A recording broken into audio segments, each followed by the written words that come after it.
Good. Dean, nice to meet Nice you. to see you, Dean. Oh my God.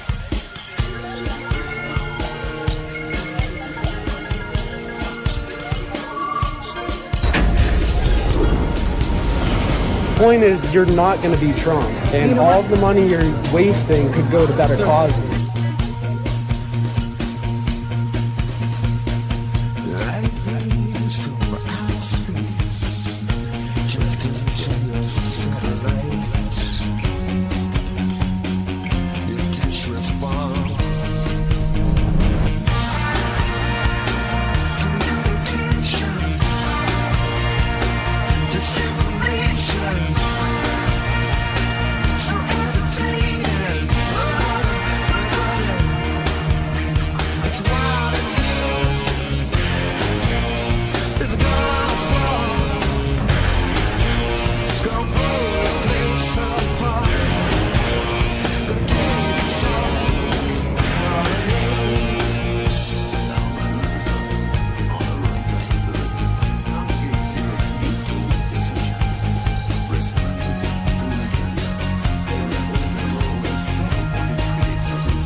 Because I represent science.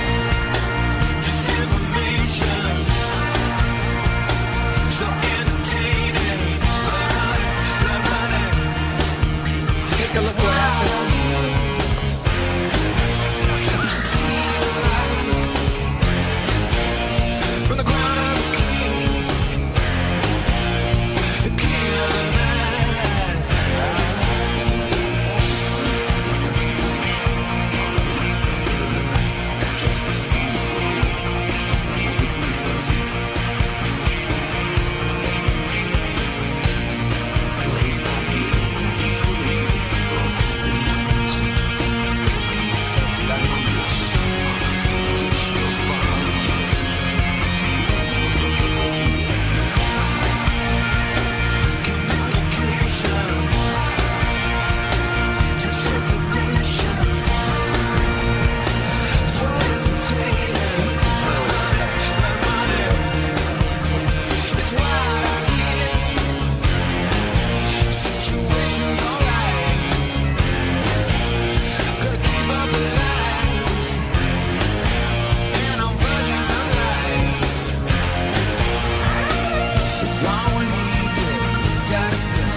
Too much of what's happening in our country today is not normal.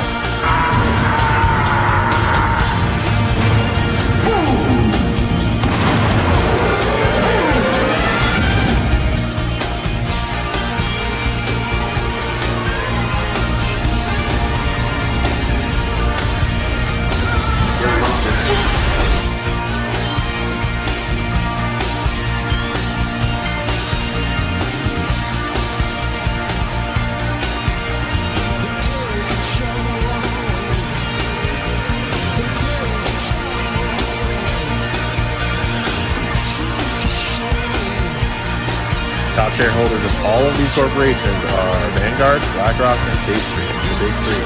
Doesn't matter how many different companies you look at in all of the different parts of our lives. And there's an infinite amount of cash at the Federal Reserve. We will do whatever we need to do to make sure that there's enough cash in the banking system. And there's an infinite amount of cash at the Federal Reserve.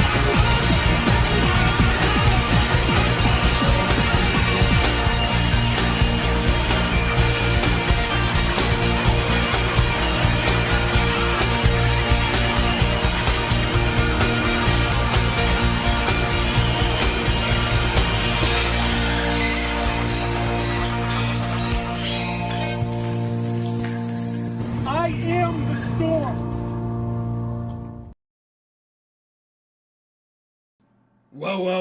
ladies and gentlemen, welcome back to Spreading Truth with Titus. It has been a while, but we are back. And I also have good potential news. The main channel, the original channel, the channel I started on that has 45,000 subscribers, is under review for reinstatement. Don't ask me how I pulled that one off. I'm not telling you, but I've been gaining back channels by the second today. So it's been going really, really well. And yep, we're back, baby.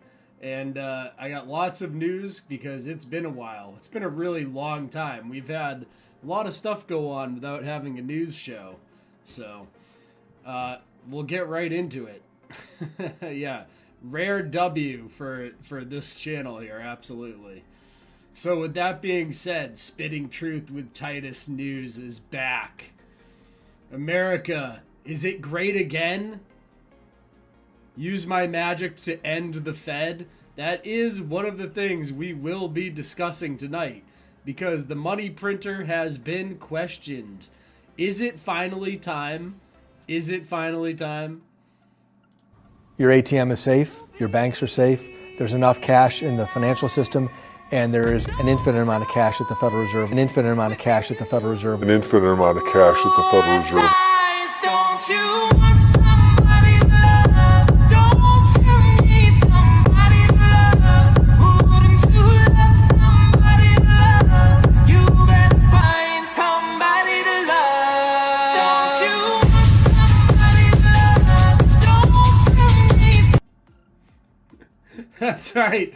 The Fed can print money forever and ever, and we finally know what it's all about. But let's go. Let's start off with the meeting between Trump and Zelensky. And this may be parody. This may just be parody and a little bit of AI manipulation there. But sometimes parody is closer to the truth than reality. Trump-Zelensky meeting should have gone. Mr. Reagan. That was yours. We thought that baggie belonged to Hunter. You know, I think the Secret Service probably still has it somewhere. I have been stealing the money. I'm sorry, what's that now? I must to speak honestly. I steal many of USA dollars to Ukraine. Millions. Some dollars for some oligarchs also. Some for American bureaucrats also. Well, we know that, but why are you telling me this? Because, Mr. Trump, if you end war, we cannot steal any more money. We must continue war. No, the war must end. Your people are dying, Zelensky. They're dying. But I want to steal more money. What do you want? Fellatio, I can do it. No, I don't want fellatio. No. Are you sure? I did for Biden. Okay, that is what we call oversharing. Look, there's nothing you have that I want. You're not going to convince me to keep this war going. You don't have the cards. I not play cards. No, I know you're not literally playing cards. It's a metaphor. It's like I'm playing 4D chess and you're playing checkers. No, I not play checkers. There is no checkerboard, you see. Okay, let's try this. I am in the driver's seat, okay? Do you understand that expression? No, but we are not in car. No, you're right. You're right. We're not in a car. That's true. Listen, Mr. Trump, I am actor/comedian. I crave attention.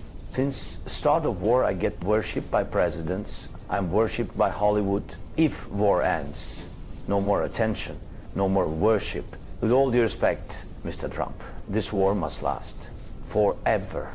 I tell you what, if you agree to end this war, we will do a remake of Friends. And you can play Ukrainian Chandler Bing. How does that sound? Oh, I love the Friends. This is favorite show of me. I am such a Monica.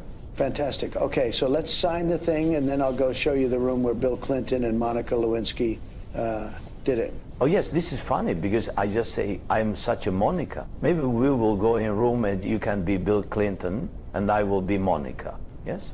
You know what? Forget the room. Let's just sign the document. Does anyone have a pen? Phil? Where's Phil? I need a pen. Somebody give me a damn pen.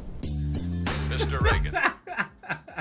Okay, so obviously that's pretty much how we all thought it went. Like, let's be honest here. That was way closer to the truth than what we actually saw. Anyways, this has been going wild in the news lately. I don't know if you guys have been seeing this, but pie parties that the politicians and the elite like to have, that whole thing is back in the news big time. And it's been on Joe Rogan, which is like one of the largest podcasts in the world currently. So somehow they're allowed to talk about this on the Joe Rogan podcast, which is the largest podcast out there. And I can't even like speak the word of it, a breath of it on this platform called YouTube. And it's just like, I don't know. I guess we'll talk more about the IIA network tonight later, but that's obviously an example of that. You know, I guess if you have the comedy connections that Joe Rogan has to the drug trafficking network that runs out of that comedy club, you're allowed to, you know, say whatever you want because you're protected by the insider Zionist mafia. But, you know, whatever. Interesting stuff there. Do go out and try to like get at that Ian Carroll guy and share my research and like the documentaries that I did with him and see if we can get him to share my work, because it's good just to see it being talked about. Like, I don't really care that much. As long as people are talking about it, I don't really care if they're mentioning my stuff. But my stuff is the most accurate on the subject and far-reaching in terms of the connections it provides. So it would be really great to see them sharing my research on this. So if you want to go out there and like share my old documentaries and stuff like that, just let me know and I can provide you the links to them. But if you go to any of my profiles on all the alt platforms that I'm on, like Rumble, which I'm on live right now, shout out to Rumble, which is growing. I'm almost up to 600 subscribers on there, which is pretty cool. If you guys go and look at my profile there, all of that old pizza party stuff is on there. So anyways, Ian Carroll's been sharing this stuff out there and I've been like tweeting at him and stuff, but he has a huge account and I have a very small account, so it's very hard to get the attention of these big IIA like network people, if you know what I'm saying. But I do like the work of this Ian Carroll guy. Like, he does expose like a lot of really important stuff. So and another one out there that's been exposing this stuff and some of the larger connections there is Candace Owens, who like has been doing a really interesting thing. Every day I come home and my wife has given me the breakdown of the Macron transvestigation, which is absolutely hilarious. Like, I've red pilled my wife and now like her thing is to listen to Candace Owens' investigation into the Macrons, which is absolutely hilarious to me. Anyways, Candace Owens out there is exposing some important stuff, not just the Macrons. Like, well, why do you think there's such a strong relationship between the two countries then? Blackmail. I think blackmail, and I think this is the reason why we don't get to open the Epstein files, we don't get to open the JFK files, and I think it's a form of gaslighting us to pretend that our special friend and ally isn't just a I mean, and by the way, parking aside America, other countries too. You investigate anything. I mean, I'm investigating Brigitte Macron, and Israeli blackmail comes up in Morocco. Israeli blackmail comes up in. So to pretend that we don't know that Israel is involved in blackmail operations is foolish. And again, well, I think all countries are probably involved in them. There are, and I think that they have been like they have gotten it down to a science. And there's no question in my mind that like sexual blackmail is what Jeffrey Epstein was involved in. And I don't know if that means these people don't know when they go to these parties that the girls are underage, and then it's like, haha, we've got you on tape, whatever it is. And we can even, taking a look at the Diddy case, blackmail, these powerful blackmail operations are definitely operating. And that's actual blackmail, too. Yeah, it's true blackmail. I mean, if you have hidden cameras and you're capturing people doing drugs and sleeping with underage people. So I think these are blackmail operations, and I think they've been going on for decades in America. It's sort of this circumstance where everybody knows something is going on and they think they're just going to keep gaslighting us. It's so weird. Like they're just going to go, nothing's going on. Nothing. There's just everybody woke up one day and decided to be Hitler. Like that's what the media is basically accusing us of, for like noticing a lot of dead people, like a lot of dead women and children. And that's failing. And by the way, I think that is the reason. I don't regret them doing that, because it's the reason why podcasts like the mainstream media, you know, this like effort to just keep smearing, libeling people for noticing basic human things. And I don't regret it, because I think it's the reason that trust with them has been fractured. I'm grateful that people no longer believe them. I'm grateful that now people are going to independent podcasts. And when we go on to Spotify, you see like Tucker Carlson, Candace Owens.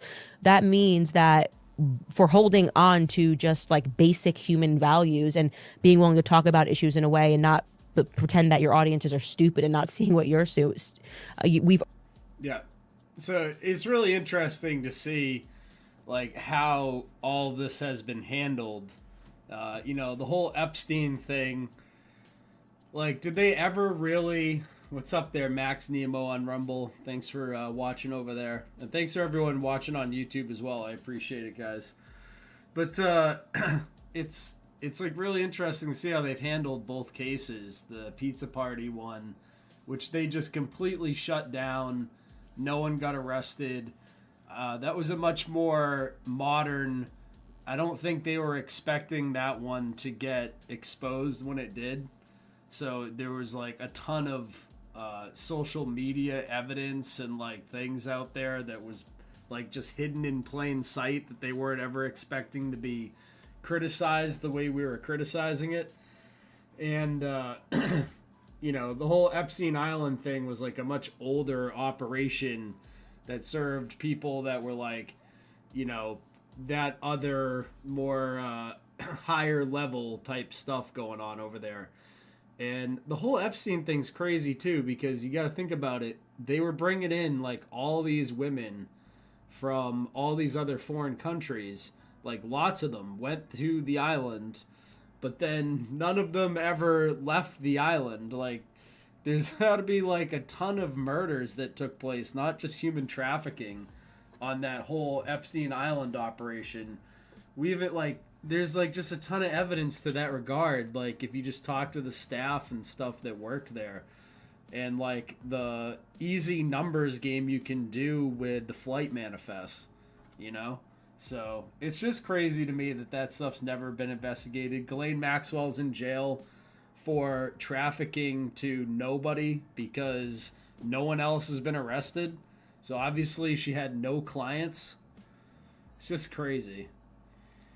Anyways, you gotta remember like what this stuff all ties back to, these like, you know, satanic, I would call them, elite. They have these like weird child sacrifice parts of their religion, right? And here you can see like the little temple on Epstein Island was a Moloch temple, obviously. You can see it here. Before it was destroyed. Now they've like gone in and destroyed all the evidence they possibly could on this place. And this wasn't Epstein's only property. Like they never investigated the New Mexico property.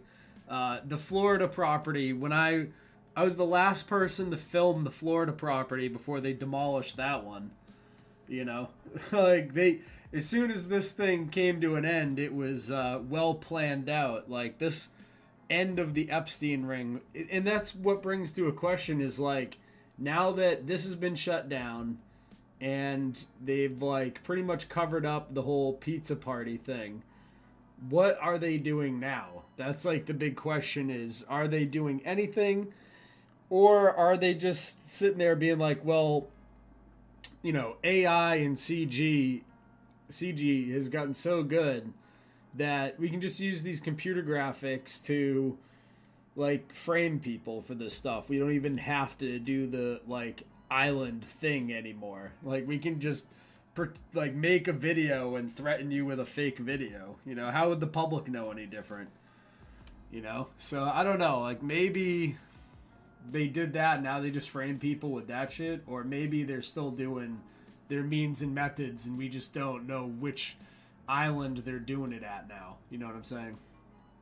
Bill Gates does have an island. You know, it's not like none of these other billionaires have islands. It's just which one of them is hosting the parties now, I guess, is the question.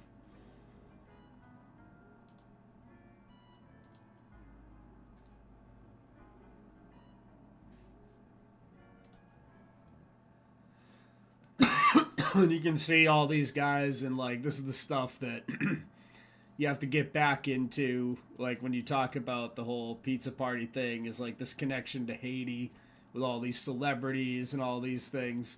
I was reliably informed Haiti was a paradise on earth. Haiti is a truly beautiful country. Hashtag Conan Haiti. If you derive enjoyment from watching humans be sent back to one of the most hellish, anarchical failed states on the planet, there is something wrong with your brain, says at Vince Neoliberal. And it's like, wait a second, all these celebrities told me Haiti is great already. Right? I mean, come on.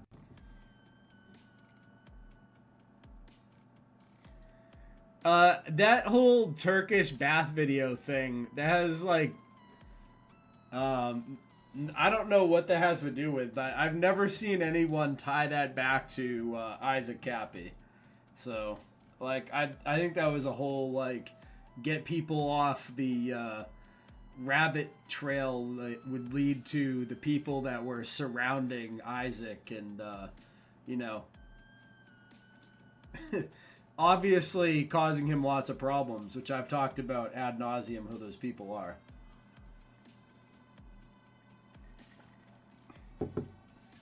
Similar people attacked me. That's how I know who they are. Would anyone be interested in me creating a follow-up to my hashtag pizza party series where we review pizza and how like awful it's gone because politicians don't know how to cook? And basically a summary of what's happened since. So people responded to this. There was a lot of interest in this, obviously. 41 replies. Almost every one of them was like, yes, do another documentary, like following up.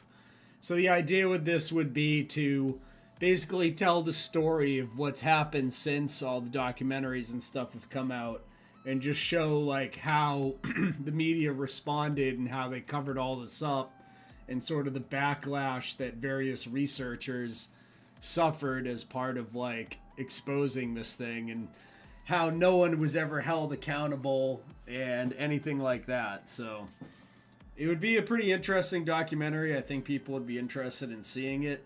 It'd really help if I got my big main channel back before I released it. So I haven't started on it or anything. Like, this is just an idea at this point. But I could start working on it in my spare time, which I have very little of. But I could, and then I could throw it together and put it out there and see what people think of it. So it's kind of one of the things I've been like mulling around in my brain. And I know people like that content that I put out, so it'd be a good thing that I could provide for people. Because right now it's just kind of feeling like one of those conspiracies, you know, there where it's like, oh, you know, it's like JFK. Like, yeah, it's interesting, but we'll never solve it, right? I mean, that's how people feel about it, right? But, you know, I've solved the JFK thing. Like, it's pretty obvious what happened to JFK.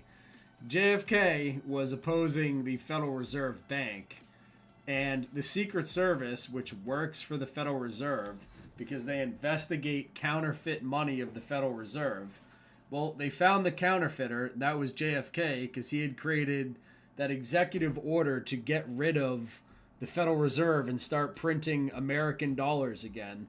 And you can clearly see the Secret Service people in the front of the car shoot JFK. Watch. Sorry, you'll need to set up an Apple Cash account to send money.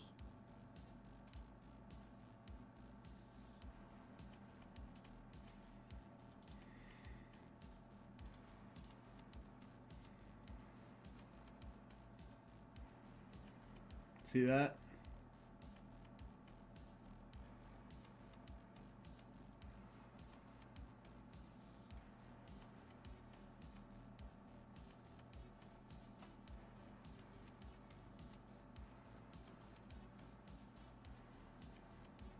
right there. To me, it looks pretty clear. I don't know. That's what it seems to me, and that's why, you know, you can't trust the Secret Service. If I was Trump, I would have my own private security, and I would get rid of the Secret Service, right? Because if you're going to oppose the Federal Reserve and you're going to get rid of the central banks, every president that has tried to do this, every last one of them has been either attempted to be killed or killed. Abraham Lincoln they killed, Andrew Jackson they tried to kill, right? JFK opposed them and they killed him. This is what will get you killed as president faster than anything, and it's already a dangerous job. But the most dangerous thing about it is trying to oppose the Federal Reserve Bank. Now, let's get into this guy. Okay? This fat load of shit known as Tizzy Entertainment is one of the most horrid human beings I've ever encountered in my life on the internet. Let's go into a typical Tizzy video just to give you an idea of what he does on the internet. Strap in because this one's going to be a doozy and there's a lot going on here. To set this up, a black woman on February 9th went to attend her first hockey game, the Washington Capitals game. Went there very excited, was recording videos, really happy about being at the game. And shortly after taking her seat, she noticed a white woman who was sitting in front of her having a text conversation with someone who was saved in her phone as Jimmy. And normally, she wouldn't pay attention to something like that, but the text was very large, and certain words jump off the page, especially as a black woman. When you see someone texting like black people or blacks, that's going to get your attention. So she started paying attention, and what she saw was very upsetting. And I think when we... Okay, so let's just go through this. So the first claim is that someone writing blacks on their phone is going to jump off the phone screen and then appear larger in real life. Does that make any sense to anybody? Like, do certain words jump off the phone and increase in size because they're a word that offends you? Does that make any sense to anybody? No, that's not how reality works, okay? And secondly, the type is standard text type, which... when are you at a sporting event and you're like, oh, that person in front of me is texting. I better investigate. Let me read what they're saying. Like, what? That's so fucking weird and creepy. Okay? So, none of this should have bothered the person at all because, goodness sakes, they're having a private conversation on their phone. Leave them alone. But no, not liberals. Liberals must investigate. If you go through these still shots, you'll see why she was upset. So obviously blue would be the woman's responses. The gray boxes would be Jimmy. Oh, Jimmy. Here you have part of a conversation. You Employment, racist. education, and the criminal justice system. Serbia is considered one of the most racist countries. I'm send him that. Jimmy responds, that's hilarious. So they're saying America is racist because schools in the hood are worse and blacks commit crimes and are too lazy and stupid to get jobs? She had sent him something and said, you didn't know that? He responded, I do know about that. It's just crazy. Blacks probably have more experience because the hood is such a social environment. They don't travel the world like rich whites. She responds, right, and they say, like, in reading comprehension parts and tests, that it's a... Where's the N-bomb? Like, there's no N-bomb in here or anything? It's just someone saying facts? What is wrong with this? I don't see what the problem is. Saying something about, I'm assuming black people not testing as well, but I don't see the full message, so can't say that for a fact. We'll just assume. Next comes this one. Jimmy said... the CIA has done mean things to black people and abortion targeted black people, but overall nobody has been so kind and welcoming as the white world. No one's been so kind and welcoming to black people as the white world, according to Jimmy. That's right. We brought you over. Abortion. The whites brought you over with the Jews to help you guys work on our farms. We gave you free housing. Let you play your music. What's wrong with that? Doesn't target people. Black people have more sex partners and so have a higher risk of pregnancy. That's her response. Which brings us to this one. Jimmy says woke people are brain dead. It's easier for blacks to get into college than whites because colleges want to take people from poverty. So none of To which this she matters. replies, Like, why is someone "It is hardest for screenshotting white any of females in this? suburban areas This to is get the into dumbest college." shit ever. And then Who is following fucking that up cares? with, "We have the highest Nobody. GPAs and colleges Nobody want cares, diversity, Tizzy. so they won't take Nobody us even cares. if our grades, test scores, extracurricular." But I'll tell you what Tizzy's going to do with this. Tizzy is going to find a way to ruin this woman's life because she said a few things about blacks privately on her phone to someone else. And he happened to get screenshots of it by some nosy, liberal, dumb fuck at a hockey game. It's unbelievable. You can see maybe why this was upsetting to the woman sitting behind her. Oh, yeah. And this isn't all of it. This Because isn't the final This isn't all of it. straw for her. And Okay, so now Tizzy's going to go into Tizzy mode where he completely makes up the next part of the story, which is why there's no screenshots of any of this. Okay? Are you guys ready for Tizzy Entertainment Lies? she was too upset when she saw this. I think to pull out her phone and try and record it. Her Oh. partner was trying to. Oh, she was too upset when she saw the next part that she just didn't happen to get the most juicy part of the text messages that she was recording already. Console her, okay? But she swears on everything. Oh, she I've talked swears to her on and it. confirmed this. She recorded. That she then saw Jimmy text to the woman and say, "I wish whites would kill all blacks." Oh As well my as, god. Oh my god, that totally happened. "I want to commit genocide." Oh my god, it was an Israeli too. They wanted to commit some genocide. All of this completely 100% happened, right, Tizzy? And what got her so upset, as bad as that is, Yeah, as bad was as that the was. woman texting with him just sort of moved on from it, like continued the conversation. Wasn't no. like, "What the fuck are you talking about?" Yeah, God forbid. She said all of that. She was distraught. She said the only reason she didn't confront the woman is because the woman was there with a couple of young kids. Yeah, And texting for about their sake, genocide. she didn't just blow the fuck up.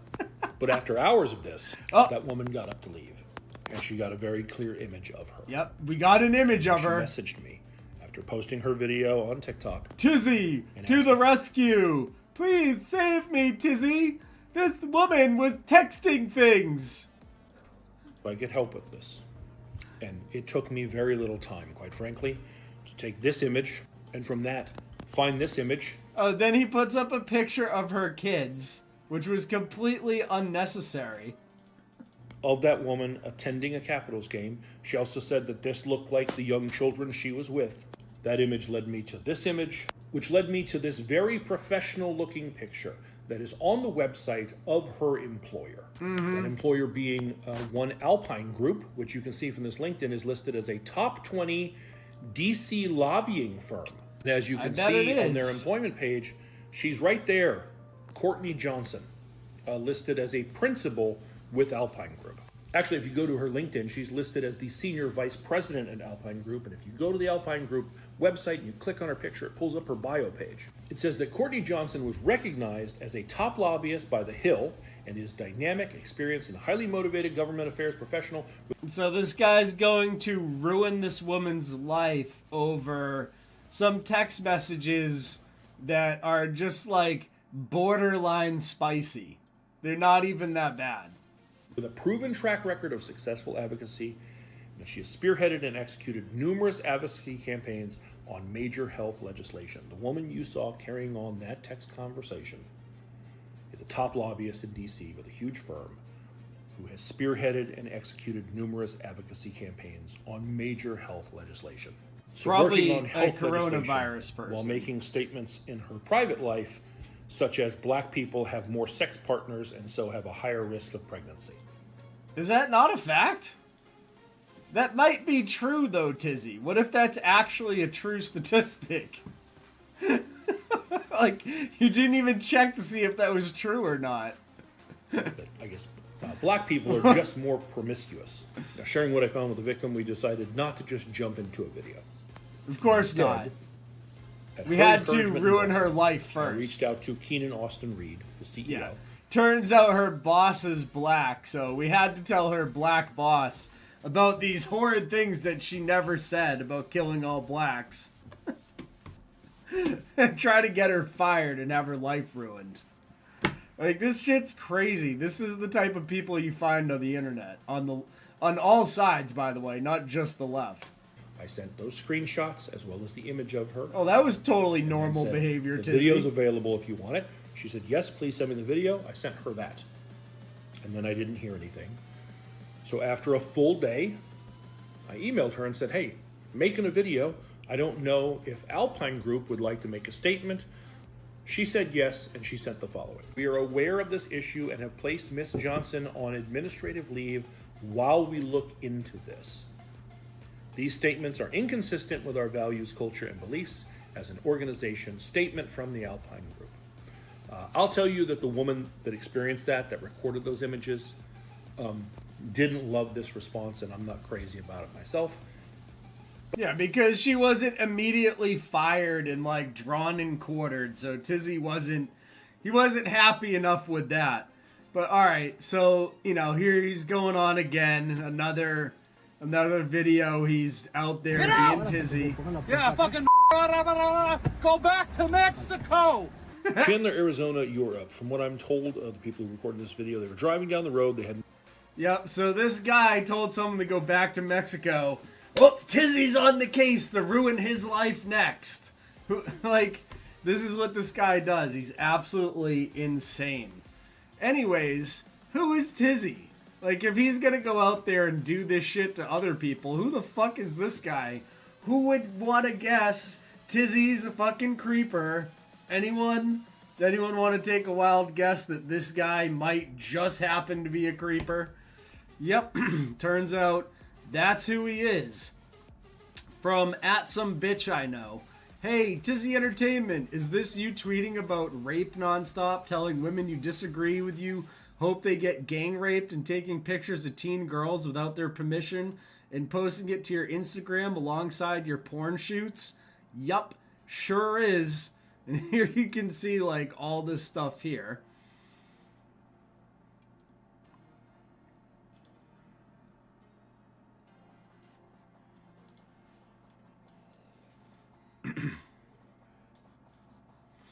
@Tizzy Entertainment, is nudity allowed on Vine? #porn sexy. RT @DreamNetJade. Just played around with my new Sephora makeup. Wow, you're facing your pussy in the same shot. Had the great pleasure of listening to this teen Haitian girl squat piss in a pile of leaves and then he has an Instagram photo of it. Look at her. Look at this. This is @Tizzy on Instagram. Had the great pleasure of listening to this teen Haitian girl squat piss in a pile of leaves at the train station. #blessed. This is the Tizzy guy. Typical degen free. Yeah, I know. Of course. Absolute creep. Playing hooky, taking pictures of girls on the train. Like, he doesn't know how old that person is. That could be like some underage girl he's taking creep shots of. Another one, F in a stairwell. @Joseph Kahn, is Japan to what Clapton Davis is to teen girls who just discovered that other use for the detachable shower head? Best of luck being racist. I'm sure your eventual gang rape will be a blast. If they say it isn't gay if you're in prison, so does the cage in my basement where I bring homeless men to rape count? ? Can you really rape a goat? I mean, those crazy devil eyes are just begging for it. LOLRT @Kissable88. If you force sex on a prostitute, is it rape or shoplifting? If we tweet it rape, how else will that girl at your gym know how you feel? Like, this guy's got like all types of weird shit, okay? Like, and of course, this is what you come across. Like, Tizzy Entertainment. He's out there. Someone said something privately, but this guy publicly is saying all types of gross, disgusting shit, of course.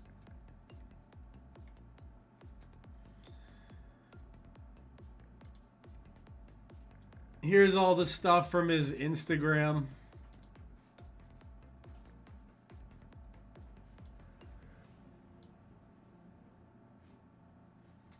It's weird, dude.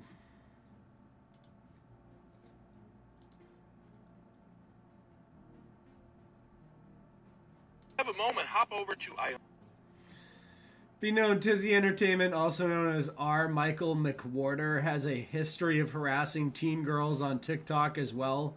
Sorry for the randoms, dudes. Head in the way. This is the only way I could copy what I found. Iona loves Sean XX. She's one of those people who thinks the internet exists so that her 10-year-old ass can say whatever she wants with no repercussions. She did make her account private because she was afraid of everyone coming to visit her. So, my suggestion is you could send her a friend's request, then bomb her page once she accepts. You could simply report her account. But I think it's a good lesson to learn that you can't just say whatever you want and not have repercussions. Have a great day. Hi, everybody. So the other day I posted a video about a young girl who decided to jump on my videos, and when I approached her about it, she was like, I don't give a fuck, I can do what I want, I can say what I want. And I was like, cool, and I sent you all to pay her a visit, and many of you did, and thank you for that. Well, her account was called Iona Loves Sean, and it's all about how she's obsessed with her boyfriend, Sean, even though they're 12 years old. Well, today, I found Sean. Now, here's the thing, I don't want anyone to go give Sean hate. Actually, Sean seems like a really sweet guy. If anything, I think Sean deserves better. So I figure there's got to be some followers here that are around the age of 12. Lovely young ladies who are also nice. So why don't you hop over and pay Sean a visit? That is, if you like good-looking young men with chestnut brown hair who also have Australian accents. And maybe explain that he deserves better than someone who's nasty on the inside. Wow. Like, just wow, dude. Also has an Instagram filled with creep shots of women and teen girls. On the train he used to commute on with various pervy comments posted about them. Yeah, though I walk, it's a valley reference.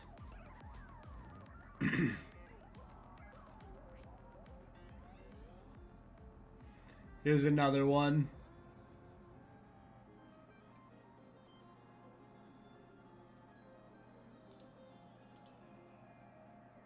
Good morning, everyone. If you have a moment, hop over to Iona Loves Sean XX. She likes to come on my videos and comment that I'm a pedophile, which I take a slight issue with, considering I'm a father and an uncle, and that shit disgusts me. She's one of those people who thinks the internet exists so that her 10-year-old ass can say whatever she wants with no repercussions. She did make her account private because she was afraid of everyone coming to visit her. So my suggestion is you could send her a friend's request, then bomb her page once she accepts. You could simply report her account. But I think it's a good lesson to learn that you can't just say whatever you want and not have repercussions. Have a great day. Absolutely crazy behavior towards a, what was it, a 10-year-old?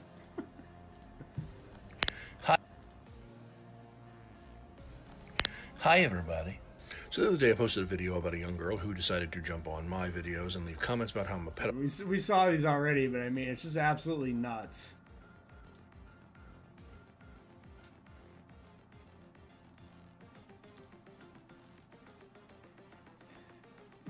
So I'm going to find Sean and where he lives, and I'm going to find cute girls in your area for him.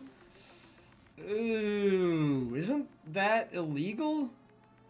You're going to be looking for cute underage... Isn't he like 12? There, Tizzy? What the fuck?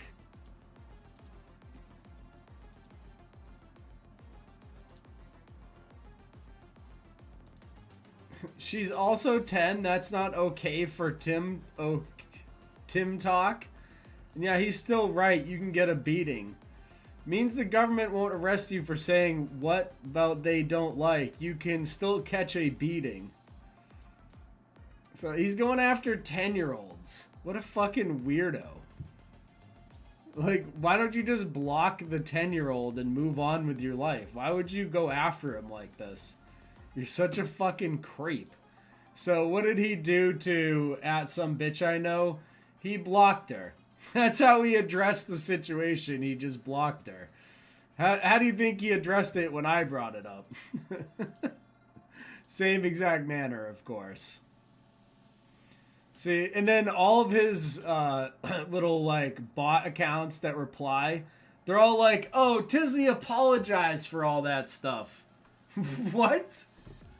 So all the stuff that I just showed you, he apologized for. And, like, that makes it okay? Like, what are you talking about? He should fuck off the internet. How many shit takes does this goofy gotta make in order for y'all to hold him accountable for anything? This dude literally got a track record for making shit takes. People call him out, tell him that those are shit takes, and then he jumps on here with a bullshit ass apology that sounds something like this. I'm incredibly sorry for the things that I said that upset you, but please understand that I come from a very racist and homophobic family, so I'm doing everything I can to unlearn those things. And then his followers will literally go and attack the people that he's apologizing to, just like Ryan, and say shit like this. Despite what he said being wrong, he still calls out people that need to be called out? What? He apologized. How are you going to act now? This is a perfect fucking example of the white privilege that we be talking about. Oh, yeah, that's right. Because the reality is, almost anything that you could come up with that I would have allegedly said or posted, if you go back far enough in my life, you probably would have found a time that if I didn't say it or think it, I would have at least stood by while someone else did. Because I was raised to think a bunch of things that were racist and homophobic and misogynistic were not only acceptable, many of them were actually justified by religious beliefs. And I've spent years unlearning that. And because it's not an on-off switch, it's a spectrum. Does that mean you were racist, bro? You were racist? You had to unlearn these things? Oh my goodness. Self-own right there. Just called himself out. He should be doing videos on himself, it sounds like.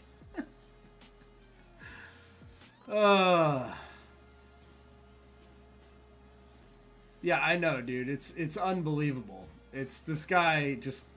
As soon as I saw him on Twitter, I was like, there's just something about him I hate. Like, I just hate this dude. And now I know why. He's a total creep. Like, straight up creep. And chalk it up. Another W on X for the Ghost Pirates. Tizzy Entertainment blocked me. No, you got me. I don't exist anymore. Alright, let's get into the actual news that's going on out there, because there is quite a lot going on. And they all accused me, all his fans were like, oh, you must be an Andrew Tate fanboy. I'm not an Andrew Tate fanboy. I'm a fanboy of whatever the hell this thing is, this giant Nephilim, the Antichrist, also known as Donald Trump's. He's my little boy, but he's a big guy. Baron Trump over there. My little boy, he's a big tall boy. He's the greatest of the little boys. He's in there, everybody. And what's Donald Trump doing now that he's in office? He's making America great again, isn't he? He was drawing from the World Health Organization. That was one thing he did. Withdrawing from the World Health Organization, sir? Ooh. Hell yes. Get us the fuck out of that thing. So that's chalk it up W for everyone that voted for Trump on that one right there. We're out of the World Health Organization. So I'll take rare W's when we get them. That's definitely one right there. Let's go with the next rare W we're getting here. Steve, I'd like you to say a couple of words about it. Yes, well, as you know, Mr. President, since you issued your day one executive orders, border crossings are down approximately 95%. You talk to agents on the line. In their entire careers, they've never seen crossing days as low as what they're experiencing right now. The cartels, in fact, are enormously frustrated because they've never seen a clampdown like this before in American history. There are people who were working at Border Patrol back when it was INS in the 80s and 90s. They've never seen a day like this. That's because you've mobilized the 10th Mounted Division, the Marines, the entire U.S. military. They're erecting physical miles of barrier, temporary and ultimately permanent, every single day. You have all of your border agents pushed to the front line. They're not doing the humanitarian processing, quote unquote, that Biden was doing. They're doing law enforcement and national security. They're interdicting weapons and drugs. They're interdicting violent, high-threat criminals. And the U.S. military is repatriating illegal immigrants at a pace and a scale that has never occurred before in American history. And those who are committing human trafficking and child trafficking are being prosecuted for felony offenses, and they'll be doing hard time in jail. There's never been a lockdown like what you have implemented through your orders and vision since you took the oath of office. So, another rare W for the American people. The border has been pretty much shut down. They sent the military down there right away, and they're doing at least something about the border and stopping this massive amount of illegal immigration. They rounded up like some of the worst criminals right away and sent them back, which is fucking epic. I'm not going back to Haiti. One of those threats is this illegal alien from Haiti. ICE says he's a gang member with 17 criminal convictions in recent years. Trump, you feel me? Yo, Biden forever, bro. Thank Obama for everything that he did for me, bro. ICE Boston quickly takes down its next targets, including this illegal alien from Brazil who has an Interpol red notice for armed robbery. This Salvadoran illegal alien charged locally with rape and released by a sanctuary jurisdiction. Señor, ¿cómo se llama? And this Dominican illegal alien charged with assault with a deadly weapon and heroin trafficking. Officers also arrested this Guatemalan MS-13 gang member facing gun charges. ICE says he was released from local custody just the day before. Their detainer request was ignored because of sanctuary policies. And in a sign of shifting priorities with the new Trump administration, this man, who was in the same apartment as the target, was also arrested after ICE determined he's also in the U.S. illegally. This is what ICE calls collateral. Yeah, so they're rounding up a bunch of these people, the worst of them, and getting rid of them, which is great, which is something that Biden, who's supposed to be, the executive branch of the United States, is supposed to be upholding the law, he never did. And you got to get these people out of the country. You cannot allow your country to be infiltrated through the border by people this, disgusting and evil. Right? And also, the spending. Yes, we have to end the Federal Reserve, but we also have to cut back on the unbelievable spending of the bureaucracy that just wastes tons of money on absolutely dumb shit that doesn't help anything, right? I mean, it's one thing for them to be going out there and buying stuff they need. That's fine. But when they're going out there and buying absolute bullshit that no one needs, it's absolutely insane. And the amount of waste and fraud that they've found already it's not even been 2 months of Trump in office. It's, we got another 14 days until it'll be 2 months of him in office. And they've found an unbelievable amount of fraud and waste, and they're saving the American taxpayer a ton of money. I mean, it's been very, very good so far. It's certainly been better than what Kamala would have done if she had been. Kamala would just been having drunken parties and doing celebrity photo shoots and shit, signing zillions of dollars to the Ukraine. It would have been absolutely fucking insane. Okay, so we knew the U.S. government runs a $2 trillion deficit every year. We're in debt almost $40 trillion. And we also knew that anytime anyone tries to cut anything in Washington, the whole city screams bloody murder. Okay, so the question is just why? Well, now we know. The money is all going to them. It's like round tripping to them. New York Times, getting paid. Politico, getting paid. Bill Kristol, perennial warmonger, getting paid. Ukraine, getting paid. 11 out of 12 publications, Ukraine, getting paid. Incredible. Viktor Orban, who's the prime minister of Hungary, was saying that he's very popular in Hungary. His political opposition, funded by USAID. In Poland, the left-wing political opposition funded by USAID, and on and on and on it goes. BBC. You wonder why everyone in the UK is so, yeah. I couldn't believe the BBC is getting paid. Every left-wing organization in the world seems to be getting paid by this slush fund at USAID, which disperses about $50 billion a year. That's $1 billion a week. That's actually a lot of money. And so it makes you wonder, the left in general tries to portray itself as a movement of the people, that it's grassroots. This is the exact opposite. This is AstroTurf. This is basically money coming from the top down out of Washington to fund all of these groups, maybe not even in the United States, like all over the world. So it makes you wonder, what is the real level of local support for these left-wing policies all over the world? Well, it's going to be a lot less now, isn't it? $50 billion less. And that was all the CIA just using foreign aid mostly to influence other countries and create chaos. You're like, oh, the left-wing party of, what was it, Poland? And Poland is majority right-wing currently. So they're just creating chaos by funding the left-wing side in Poland. You know what I mean? It's just, this is what they do. And meanwhile, the biggest problem that we're still all facing is inflation, which, can only be caused by one thing. And this guy here perfectly explains it. It's about the volume of money. This is what happens when you have a quantity of something and then you add more to it. This is dilution. The principle is so simple that a child can understand. And you can create this little science project at home. Sorry, you can have your tea back. Okay. But the principle is called dilution. And when you print $5 trillion and you put it into the economy, you have diluted the value of the money. So for instance, if you had a minimum wage at some amount and somebody was making minimum wage and they were still making minimum wage after this money was printed, they actually are making considerably less in terms of real dollars. It's dilution.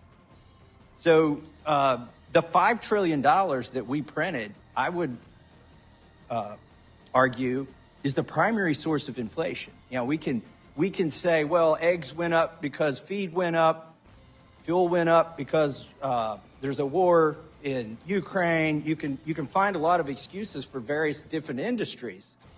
But what is the probability that every price went up all at the same time? You can't blame them on specific supply chain problems. The thing how do you explain the global? Yes, I'm glad you asked me that, Professor Raskin. Because they did the same thing in Europe. They did this everywhere. They printed their own equivalents of the Federal Reserve and treasuries, created their own money out of thin air. Mm-hmm. It may be the only thing that saved our dollar is that everybody else did the same thing to their currency. And so the question is, right now we're coming up on the debt limit. Why isn't anybody proposing to print more money? Why aren't the economists proposing to print more money? Because it is poison. When you print money, it is poison to our economy, and it is. Yeah, you can't do it. To have liquidity, you have to allow for some printing of the money every year. The problem is, there's two major problems with what's going on in the United States. The biggest problem is the fact that the United States government is not the ones printing the money, which means it's not being printed for the benefit of the people. It's being printed by a bunch of private banks who then loan it to the U.S. government. So it's being printed for their benefit. So they get to charge our government interest for using their money, which is insane. It's the United States people's money, or it should be, and our government should be printing it and loaning it out to our benefit. So when other countries borrow dollars, we should be the ones benefiting from that, not a bunch of private central fucking bankers. That's the main problem. The second problem is the fact that they overprint it. And they do this because when you have private banks printing the money, to them, debt equals money. So the more debt countries are in, the more money they make on the interest payments. So they just overprint it because that's what benefits them, right? And they also get to spend that money first. So when they print $5 trillion, they then spend that $5 trillion buying real assets while diluting all of the money that we have, that we don't get to spend first until after they've diluted the entire market, so we get to spend it at inflated prices. So the banks not only benefit from the fact that they get to charge interest on all this money they're printing out of thin air, when the people should be benefiting from that, they also get to spend the money before anyone else. And on top of that, they overprint it because that means they get to charge more interest. So what you have to do is you have to cap it at 2% per year inflation, because yes, you do have to allow for the economy to grow, and for the economy to grow, you do have to increase the amount of cash in the supply as you have more people and more businesses doing more business. You see what I'm saying? You do have to have some increase in the supply over time, and you want to keep it at like basically exactly 2%, which could be easily done. It's not a hard thing to do. You just cap it at 2%. That's it. But no, the bankers want to fuck all of the people over and be able to take all of our assets as they're sitting there through the WF being like, oh, you'll own nothing, right? As BlackRock and all these people buy up the entire planet. Has nothing to do with gold and all that crap. All that has to happen is the government has to start printing it, not private banks. That's it. That's the only solution. It doesn't matter what the money's backed on. It doesn't have to be backed on anything. It can be fiat currency. As long as you control the inflation to 2% or less, then it doesn't matter, right? The problem with fiat currency by private central banks is the fact that they're the ones benefiting from it, and they don't control the inflation to 2%. They're printing like, $5 trillion they printed?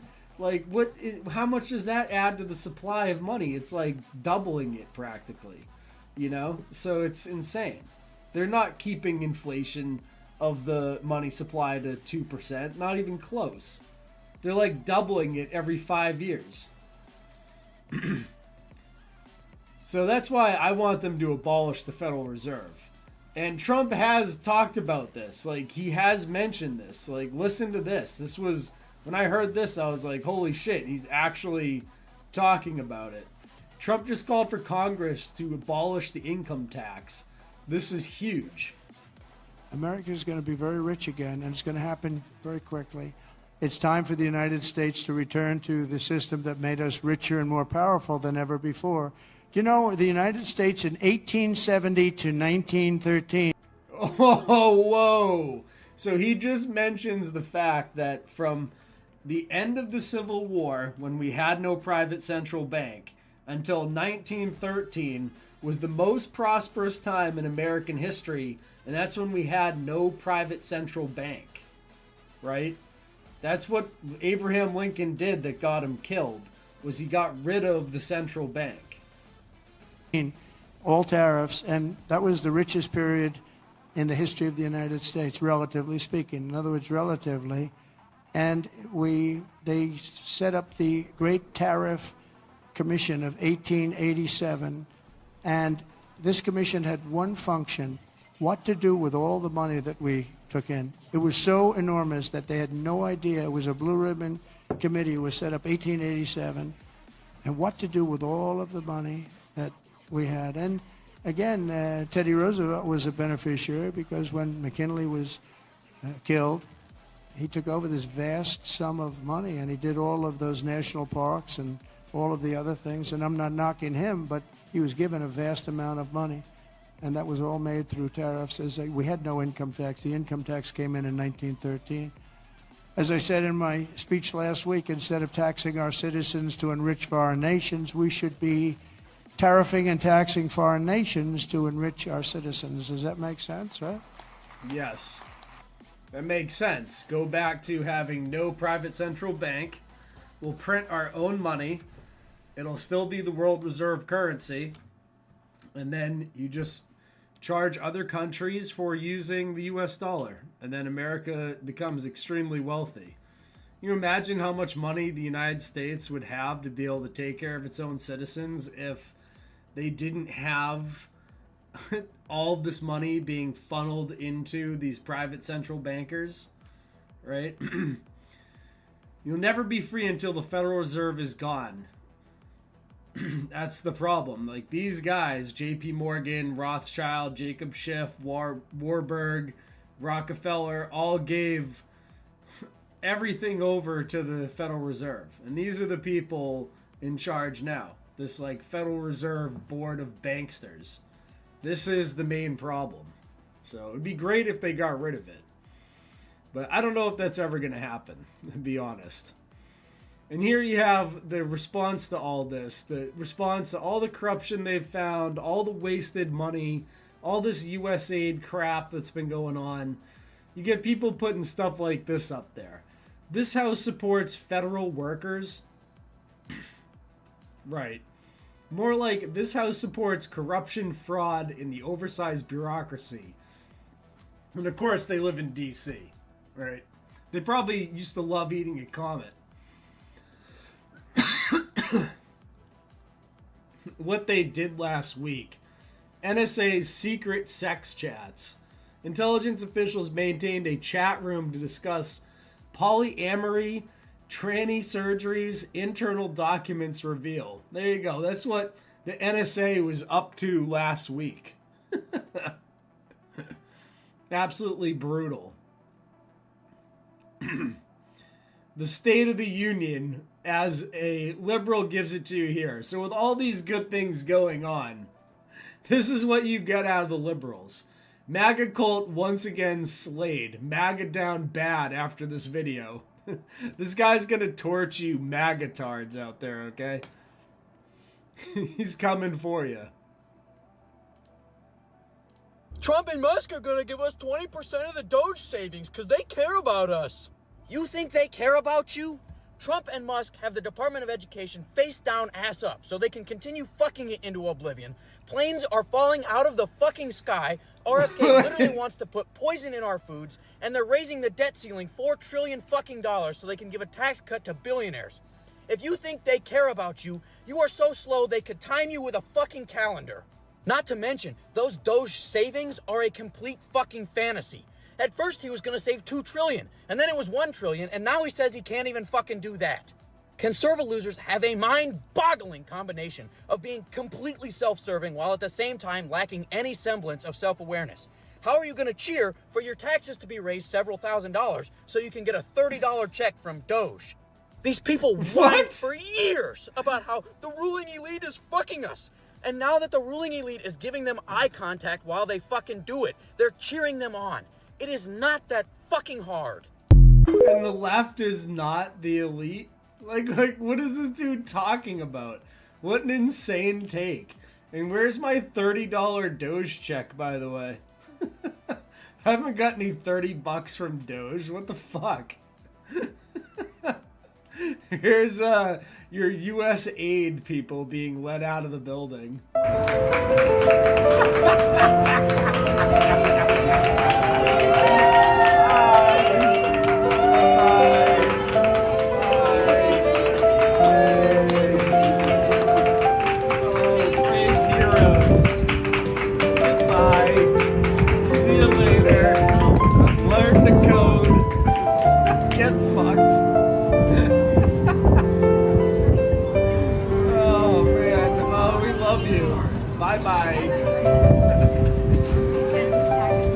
Your time, it's ending strongly. Now get the fuck out.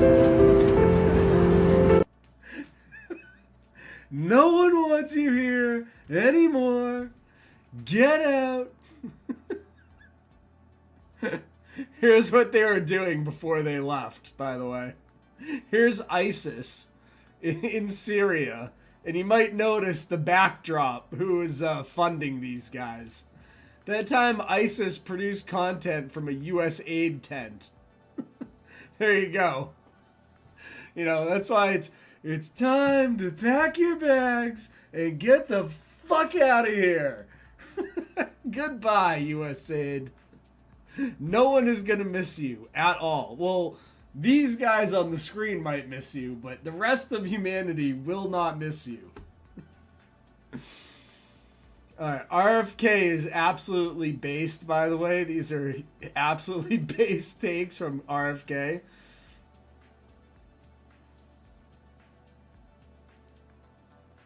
We need to talk about bioweapons.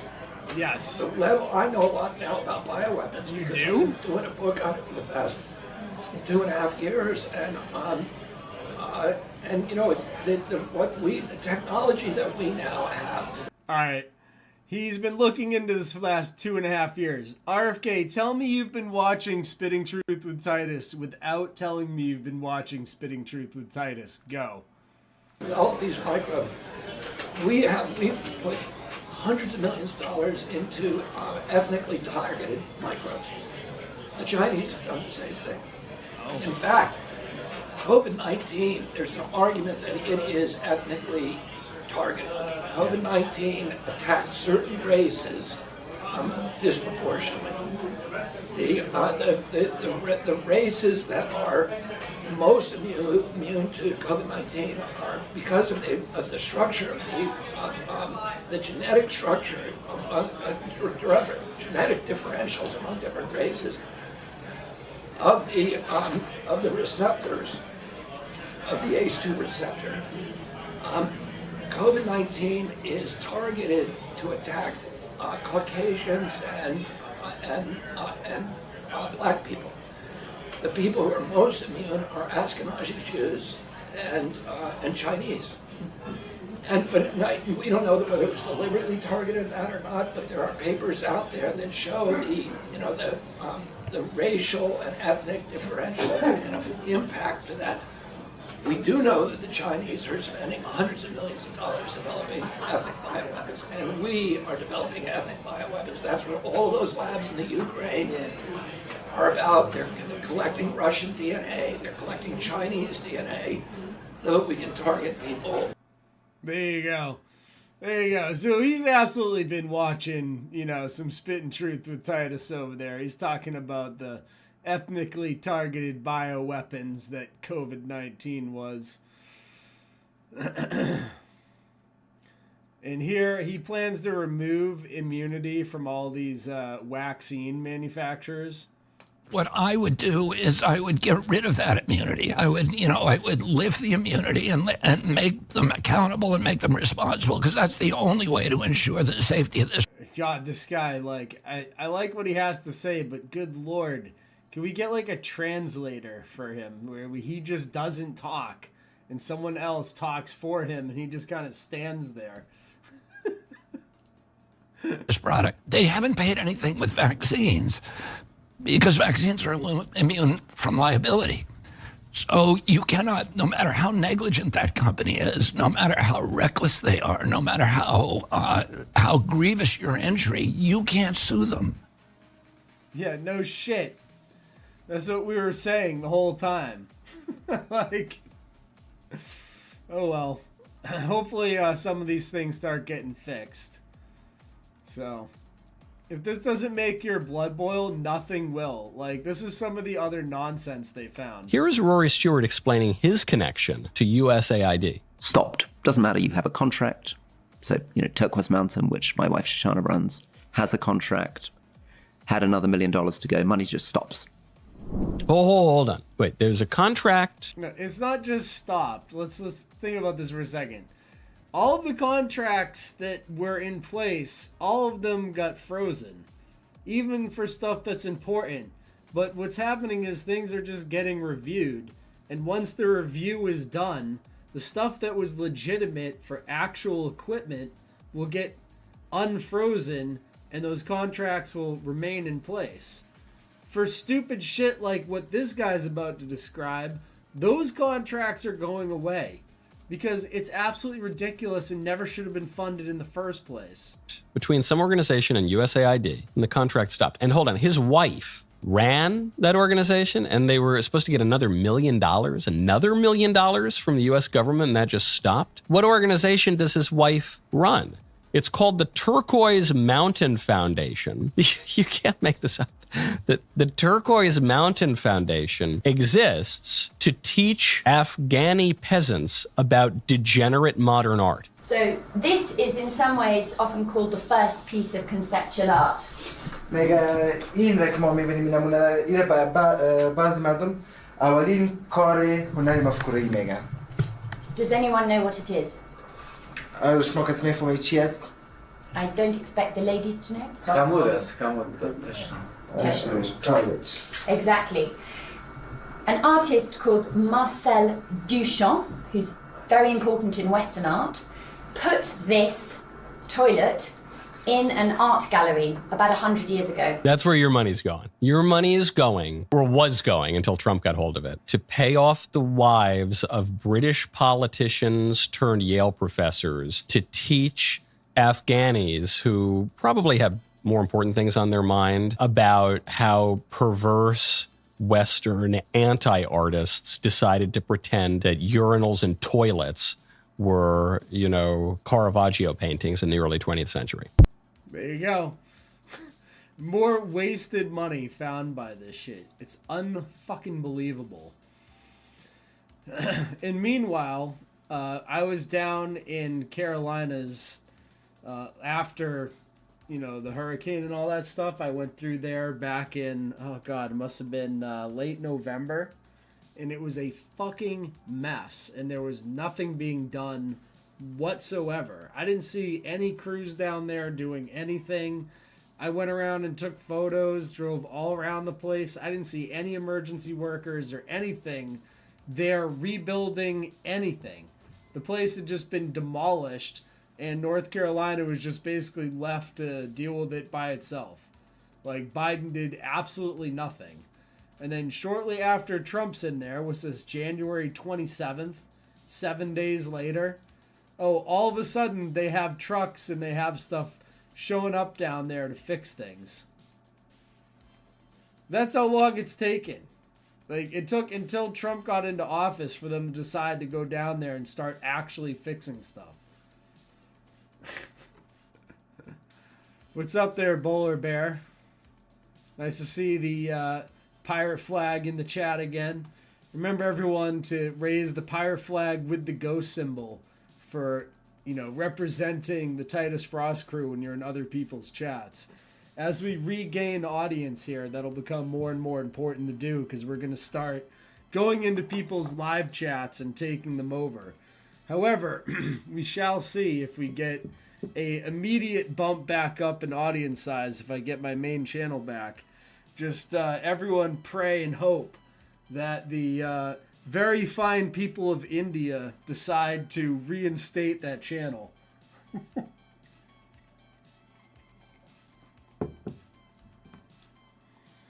Bro, I wanted to rummage through random personal shit. I could have done that at PayPal. Having tens of millions of people marked in Social Security as alive when they are definitely dead is a huge problem. Like, Social Security is going to go bankrupt anyways with all these boomers entering into the age where they can collect. However, they're paying out people who are like 300 years old, over 150 years old. Like, not a couple of them, like millions, which is insane. So obviously stuff like this should have been fixed a long time ago. And if it takes a bunch of tech bros, in there from Elon Musk to figure this shit out, I don't care. I just want it solved, because this is the type of stuff that should have been fixed a long time ago, right? We shouldn't be wasting billions upon billions of dollars paying people that are like 300 years old for Social Security. Like, it's just insane. And yeah, all the liberals are like, how dare you take a look at this stuff? Like, are you effing serious? Another good thing that I saw, of course, this is good and bad, of course. So, we should be developing, like, first off, critical infrastructure being infiltrated by, the Belt and Road Initiative nations like Israel has not been solved in any way, shape, or form. You're seeing aircraft fall out of the sky with all types of weird problems. Critical infrastructure is still very much under assault by the powers that shouldn't be. Is it not? Are you not seeing airplanes land upside down all over the place? Did I not warn that this type of thing might start happening more and more and more?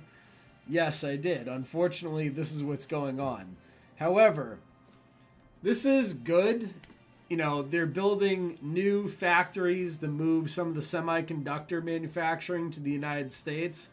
That's huge in terms of our national security and for, you know, production. If you're a company that buys semiconductor parts to build, which is like a ton of companies out there, you know, this is huge for you, especially if you want to manufacture in the United States, because you need like way better access to all these semiconductor parts. This is one of the hardest things about, you know, manufacturing high-tech stuff in the US is all of the semiconductor stuff comes from like Asia. So like it takes forever to get your hands on this. Bringing this back is great for national security, especially if China decides to invade Taiwan and then, oh, we have no more semiconductor manufacturing capability. So obviously moving this to the US is huge. That was a great thing they should be doing. The only thing is you know, are these all compromised by Israel, right? So, yes, we're going to move TSMC back to the United States, but it's not like an American. I would prefer American technology developed in the United States under national security for stuff like this, and, you know, not have any sort of foreign nation with their fingerprints on this stuff. But it's at least moving it back to the United States, right? So this is huge for the U.S. And, you know, the CHIPS Act and all this stuff was not anywhere near like what should have been done. This is a much bigger deal, bringing this type of manufacturing capability to the U.S. However, with that being said,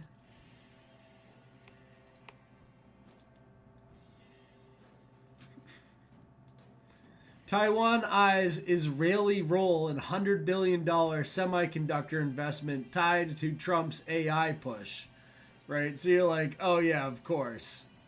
So when you read through this, it's like, oh yes, they're doing this deal, but Israel is going to have a major role to play in it. Trump administration's policy is to make U.S. the world's largest AI center, and in this context, Taiwan and Israel are irreplaceable, according to Taiwan's top representative in Israel. The initiative is seen as a move to bolster U.S. national security by reducing reliance on foreign semiconductor production, particularly as tensions with China grow. Trump, speaking alongside TSMC's CEO on Monday, underscored the importance of domestic chip production. We must be able to manufacture the chips and semiconductors we need out right here, he said. So opportunities for Israeli tech. You can see NVIDIA has R&D centers in both countries, and Taiwan's semiconductor industry helps them produce AI chips. So we see many Israeli startups looking for manufacturing partners, and Taiwan offers many opportunities for collaboration. So you can see like what's going on here. Like, yes, we're getting some TSMC manufacturing plants in the U.S., but they're going to have Israeli backdoors in them. This is what's going on. Like, obviously.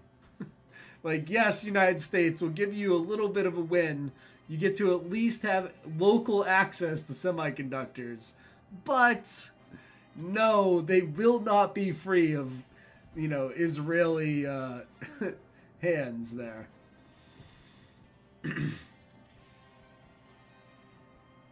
So another thing that's going on, Trump is claiming the United States is taking back the Panama Canal. That's kind of true. United States is taking it back through BlackRock, which he called an American company. I'm not sure BlackRock considers itself an American company. I'm pretty sure BlackRock considers itself like masters of the fucking universe and a multinational corporation. right? They are basically part of the corporation, which is all of the biggest banks all as one. Like when you really look at it, it's the umbrella corporation where it's like State Street, Vanguard, BlackRock, all together as one big corporation. There's no real difference between them because they all are the largest shareholders of each other. So it's like one big giant umbrella corporation. And they are buying up the Panama Canal, which means BlackRock will control. See, what worries me is I envision a future where, you know, nations are already not that powerful when you compare them to something like BlackRock. BlackRock has like way more power than like a nation like Panama, for example. See what I'm saying? So it's going to be like one of those futures where it's something out of Cyberpunk where, you know, the corporations are as big and as powerful as governments and have their own militaries and have their own wars between corporations and things. It's getting really, you know, not good out there. And corporations are not, you know, mind you, they're not held to the First Amendment or the Second Amendment or any of those things. They violate the First Amendment all the time because the First Amendment only applies to governments. So you have no rights when it comes to corporations. Trump versus Zelensky, Putin's statement. So let's get into this whole Ukraine thing. Obviously, Ukraine was a country that was destined to be a part of the Belt and Road Initiative. And then this entire war, you know, in my opinion, was to, A, make the bankers a bunch of money, which is what they always like to do, which is fund both sides of every war. And then they get to burn $350 billion of U.S. military equipment in a giant, you know, dumpster fire known as the Ukraine War.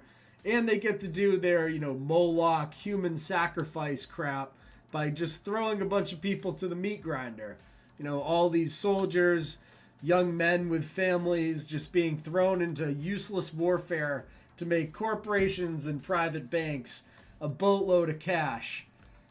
That's basically what's been going on.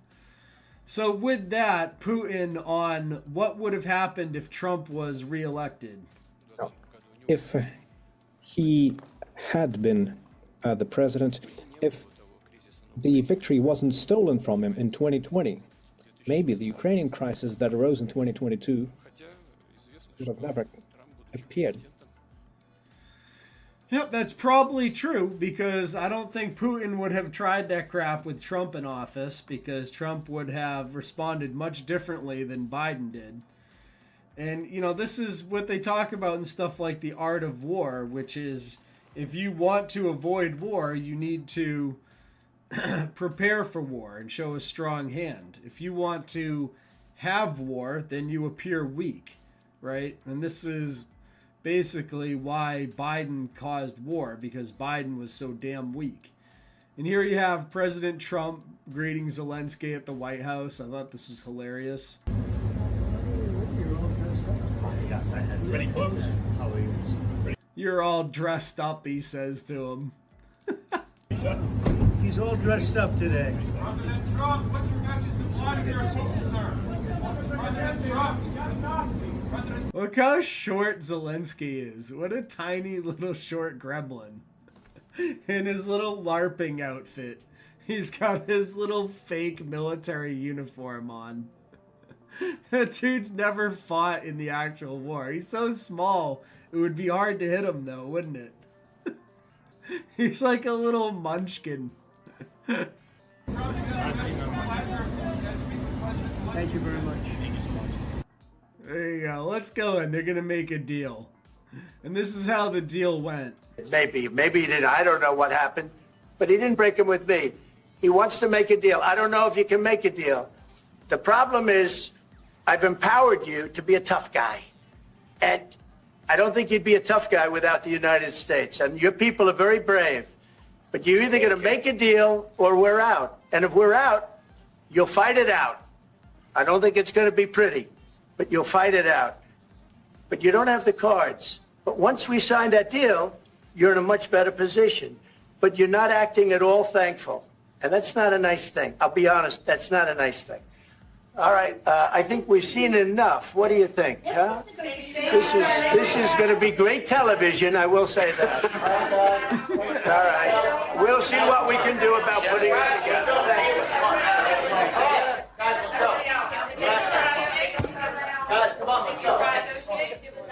We'll see. I don't. There you go. So they're trying to make a deal to end this war, and Zelensky is being a little bitch because he doesn't want the war to end. Zelensky's done, everything he can. And here's one of the Europeans who actually understands what's going on. I was looking around social media today, and it struck me that a lot of people who like to start wars are suddenly very angry with one guy who wants to stop this war. And there are people who have taken us into one disaster after another, war in Iraq, Afghanistan, Syria, Libya, who have spent much of today on social media attacking Trump. What we're seeing, I think, is a reset of geopolitics, a reset. We're seeing the breakdown of what you might call the international liberal world order, which saw 20, 30 years of one foreign policy disaster after another. And Trump, I was at the inauguration in America, and people around the president are basically saying, they've had enough of that constant interventionism.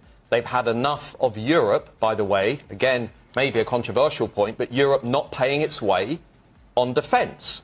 And they've looked to Germany, they've looked to France, they've looked to Italy, they've looked to the UK, and they said, what are you guys doing?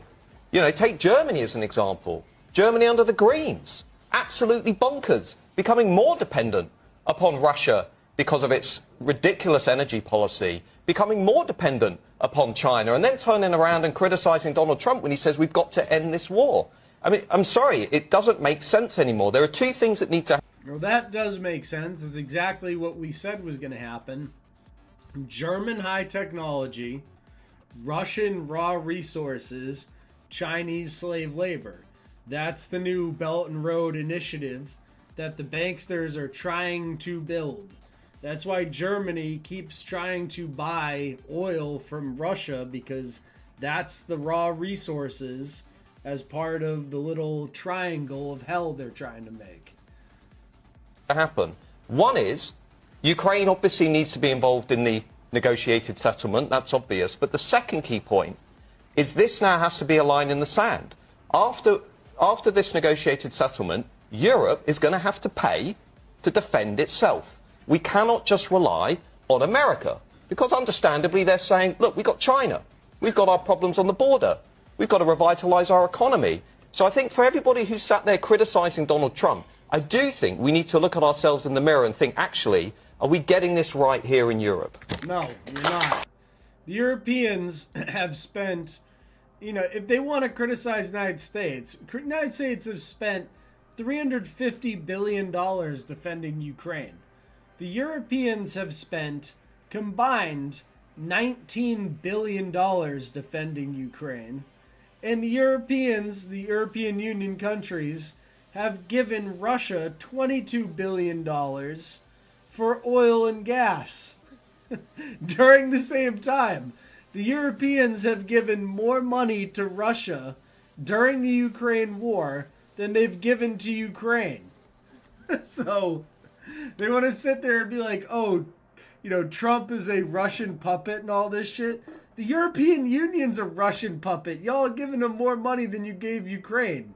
Get the fuck out of here. And none of y'all militaries are up to spec with NATO standards at all.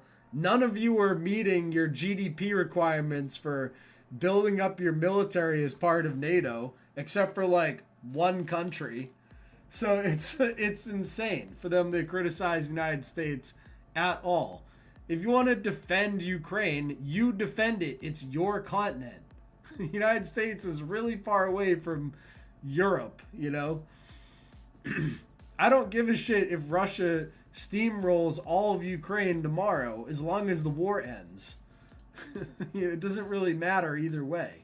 What I don't want is the Belt and Road to be built. So, however you stop that, I don't care. Just stop it somehow. Zelensky being an asshole. An older video of Zelensky is going viral where he says, U.S. will have to send their sons and daughters to fight and they will be dying. We're not sending any people over there, Zelensky. The U.S. will have to send their sons and daughters exactly the same way as we are sending their sons and daughters to war. And they will have to fight because it's NATO that we're talking about, and they will be dying. Nope.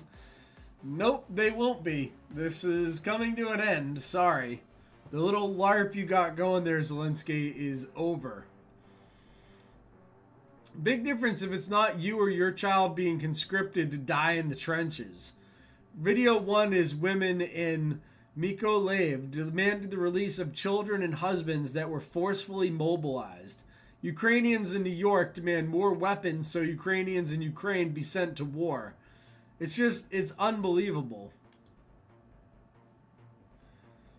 These liberals over here are like so gung-ho for this war to keep going.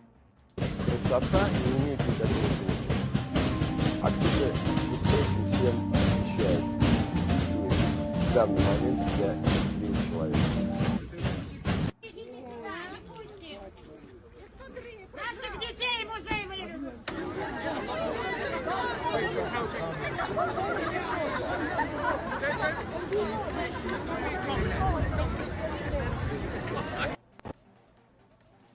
Alright, could you get any more, obvious that this is total bullshit?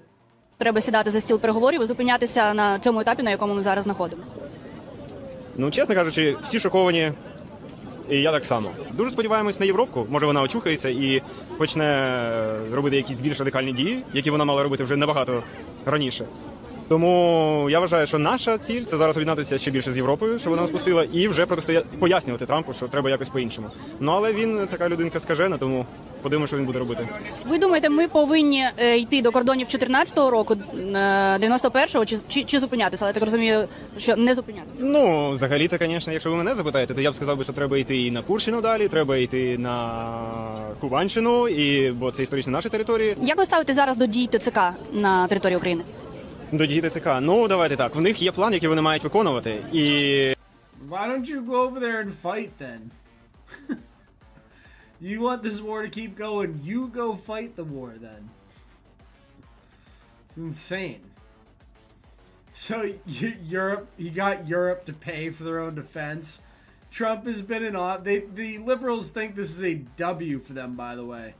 Here's how the world's leaders reacted to Putin's puppet's disastrous meeting with Zelensky. Let's see how they reacted. Are they going to pay for this shit themselves? Here's how world leaders reacted after today's meeting in the Oval Office. European Union foreign policy chiefs said Europe will step up their support to Ukraine so that they can continue to fight back against their oppressor. Oh, rare Trump W. Got the Europeans to pay for their own shit. She also said today it became clear that the free world needs a new leader. French president told reporters Russia is the aggressor in the Ukraine war and Ukrainians are the aggressed people. Norway Prime Minister condemned the events in the White House as serious and disheartening. He also said Trump accusing Zelensky of gambling with World War III is deeply unreasonable. Estonia foreign minister said if Russia stopped fighting, there will be no war.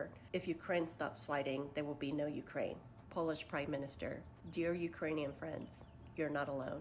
Spanish Prime Minister, Spain stands with you. Swedish Prime Minister, Sweden stands with you, Ukraine. You're not only fighting for your freedom, you're also fighting for all of Europe's. European Union Commission President, your dignity honors the bravery of the Ukrainian people. Be strong, be brave, be fearless. Let this be a call to action to all of us in the United States who disagree with what's happening in our country. Now more than ever, we need to stay united, we need to find community with one another, and we need to fight back. We can't afford to sit on the sidelines. We can't afford to stay silent. What a dumb bitch. She thinks she's like, all these countries said they stand with Ukraine. Yeah, but did they give them any money or weapons or any? No? Oh, okay, great. So they did absolutely nothing like always. I guess Putin will be shaking in his boots when he sees that Norway says they stand with Ukraine. That'll stop the invasion. What a fucking jackass. It was a rare W for Trump, though. He got like one of the countries to start paying some money. So this guy's like super happy that they're gonna, fuck with Tesla, and Tesla's like... So, next week we're going to see some interesting shit here in the United States, and I'm going to tell you why. Well, let's hear it. 7 European countries. 7. Just canceled their contracts with Starlink. Oh, that's good. 7 countries just canceled their... Well, guess what, bud? So, the entire Ukraine war, Starlink has been providing targeting information to the Ukraine artillery. Without that targeting information, this war is over. This war is done and over a long time ago. Ukraine has been benefiting and winning the war with artillery and drone strikes. All of that comes from advanced targeting that they're receiving from Starlink. Okay? Without that, Ukraine would have lost the war a long time ago. If you pull Starlink out of all these countries and they pull it out of the Ukraine war, Russia is going to fucking steamroll the Ukrainian forces. If you have any love for any of those people left on the Ukraine side, you would not pull the satellite targeting system from the US out of there. I mean, this just goes to show you how little they actually care for the Ukrainian people. Like, this is all just a bunch of, bankster war bullshit. There's no other way to describe it. Here's Ryan Routh, the man who tried to kill Trump. He's deeply tied in with Ukraine's military, of course. No more need to go into that. That's just a weird, strange fact. This Rick Wilson guy loves war, and he also loves underage parties with teens before they go to prom, where they all drink with him, or some weird shit like that. And wasn't this guy's partner at the Lincoln Project caught doing all types of creepy, weird shit? Yep, that Rick Wilson says Trump owes the people of America an apology for wrecking Joe Biden's booming economy.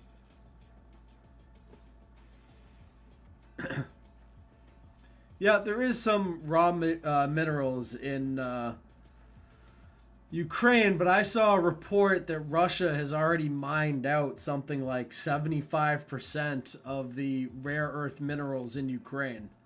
So I'm not sure there's that many rare earth minerals even left at this point.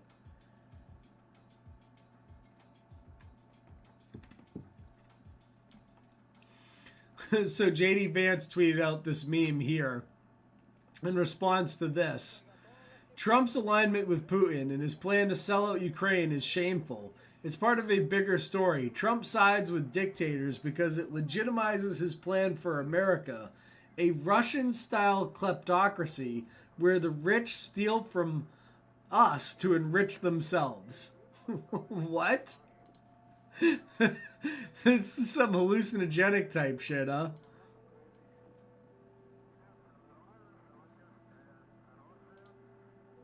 Absolutely shameful what is happening right now. The White House has become an arm of the Kremlin. Every single day you hear from the National Security Advisor, from the President of the United States, from his entire national security team, Kremlin talking points. For the last week, the White House has been pretending as if Ukraine started this war. That's essentially saying that Poland invaded Germany at the beginning of World War II. There are still facts in this world. And the fact is this: Vladimir Putin is a brutal dictator. Russia started this war. And the entire pretext for that meeting yesterday was an attempt to rewrite history in order to sign a deal with Putin that hands Putin Ukraine. That is disastrous for U.S. national security. That means that China will be on the march. Putin may not stop. America may be at war with a nuclear power. And for what? For what? It appears as if America is trying to align itself with dictators, that Donald Trump wants us to have our closest relationships with despots all around the world, because that makes it easier for him to transition America into a kleptocratic oligarchy where Elon Musk and what an insane take. This guy's absolutely nuts. And meanwhile, the guys that they're all cheering on, I saw those people being like, Zelensky's the real leader of the free world. Yet Zelensky, the guy who shut down all the opposing elections, arrested any opposing media. Here is something Take that it away, the political Tulsi. establishment and propaganda media don't want you to know. Ukraine's President Zelensky has just banned yet another political opposition party, one that questioned his legitimacy as president, and used Ukraine's Department of Justice to mandate the seizure of this party's members' assets. Now, this is just the latest of Zelensky's actions to do this sort of thing. He began banning major political opposition parties in 2022, when he also started banning TV channels that were associated with his political opponents. And he took over total control of Ukraine's largest television networks, now controlled by their government. Now, Zelensky's presidential term ended on May 20th. He canceled elections in the name of martial law, suspending Ukraine's constitution so that he could stay in power. Now, defenders of Zelensky will say, hey, Ukraine is in the middle of a war. They can't have elections. Just stop for a moment and think, if we accept that excuse or criteria for suspending the Constitution and canceling elections, then we should presume that leaders in our own country and our own establishment media will also use this same excuse and rationale when they suspend our Constitution and our elections, since we too are at war with Russia and China. Now, if you think this sounds crazy, look at what's already going on. They've already started conditioning us to accept a dictatorship by rationalizing their own use of our Department of Justice to target President Trump and other political enemies in their efforts to stay in power. Yeah, it's pretty crazy. Trump is still the best producer of liberal tears. This man was literally crying about what happened to Zelensky. Like, this is some seriously deluded shit. Why don't you wear a suit? Why don't you wear a suit? You're the highest level in this country's office, and you refuse to wear a suit. Just want to see if you do own a suit.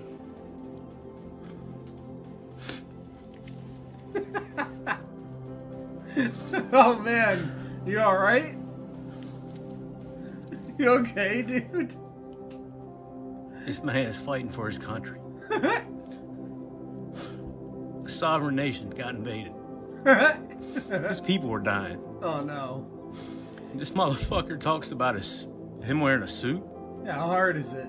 Put on a fucking suit. I hate this fucking country. Why don't you put on a suit while I'm thinking about it? And turn that fucking hat background forwards while you're at it. I've never in my life felt like I do right now. This has got you that hurt in the feels, bro? I don't give a fuck what he wears. I do. This man has been respectful to every leader in the world. Not ours. Everybody. Not ours. And you clowns want to fucking do that shit to him when he comes over here. Yes. Yes, we did. And then talk to him like shit. And kick him out of the White House. Yes. You fucking disgraceful son of a bitches. I gave him a LARPer of the Year award.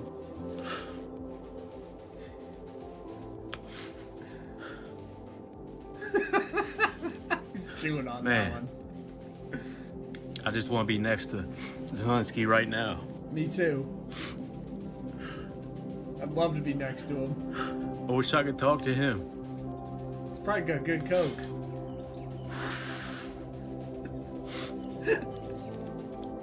Forgive us. What's going on here, dude? You okay? God damn, man. I can't.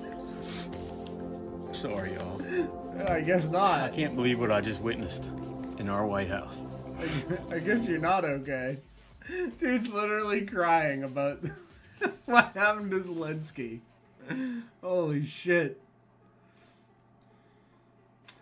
Anyways, let's get into the IIA network and some of the little minor things they've been up to here. One of them, Alex Stein, is being featured all over the place on mainstream media, even though his show is completely failing and he's never uncovered anything. Like, why would anyone give a shit what Alex Stein has to say, other than the fact that he's got some sort of PR person that's a part of this inner sanctum of allowed alt media fucking clowns that are in this IIA network? Like, obviously, he's got someone out there getting him onto these things. Like, who gives a shit about the fucking Oscars? There was no movies that were even worth watching the Oscars. There was nothing. This past year sucked. There was like one good movie, Dune 2. I didn't see anything else that was even worthwhile mentioning. Like, everything else was horrible. One of the movies up for a bunch of Oscars was like some movie about a Mexican drug lord who became a tranny. And it was a musical.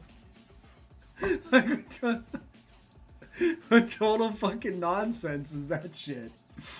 So, I mean, it's just, when I saw the clips of it, I thought it was a fucking parody. I didn't realize it was real. That was up for like 1 billion Oscars, so it's a total joke. Like, the whole thing is absolutely jokes at this point.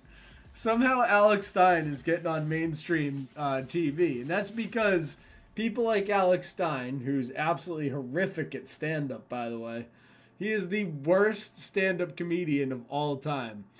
But regardless of that, somehow these clowns are getting on mainstream media, and that's because alt media has become the new mainstream media.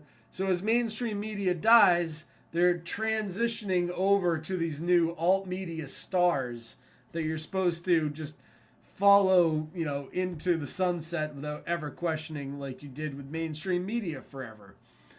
That's what they're hoping. Millions of views, which is nuts. So this Isaac Cappy video here is got like an insane amount of views on Twitter. Let's go and pull this thing up here. Guys, 2 million views on this video. Look, see, 2M views from Red Pill USA. This clip of Isaac Cappy, it's 3 minutes long. all over the place. Jack Posobiec, Gabe Hoffman, Mike Cernovich, Laura Loomer. Gabe Hoffman is running ops on people. He is a bad guy, dudes. I look like I've seen a ghost. Yeah, I have. And someone that was very close to me, I'm pretty sure they were just there to infiltrate me. These are really fucking bad people, and I'm beyond pissed. I don't even know how to describe the feeling inside of me. It's bad. It's bad, guys. These people are bad. They tried to set someone up that you know and love. They're fucking evil. These people are evil. These people are evil. They're unregistered foreign agents. Schroeder? No, not Schroeder. Not Schroeder. Oh, boy.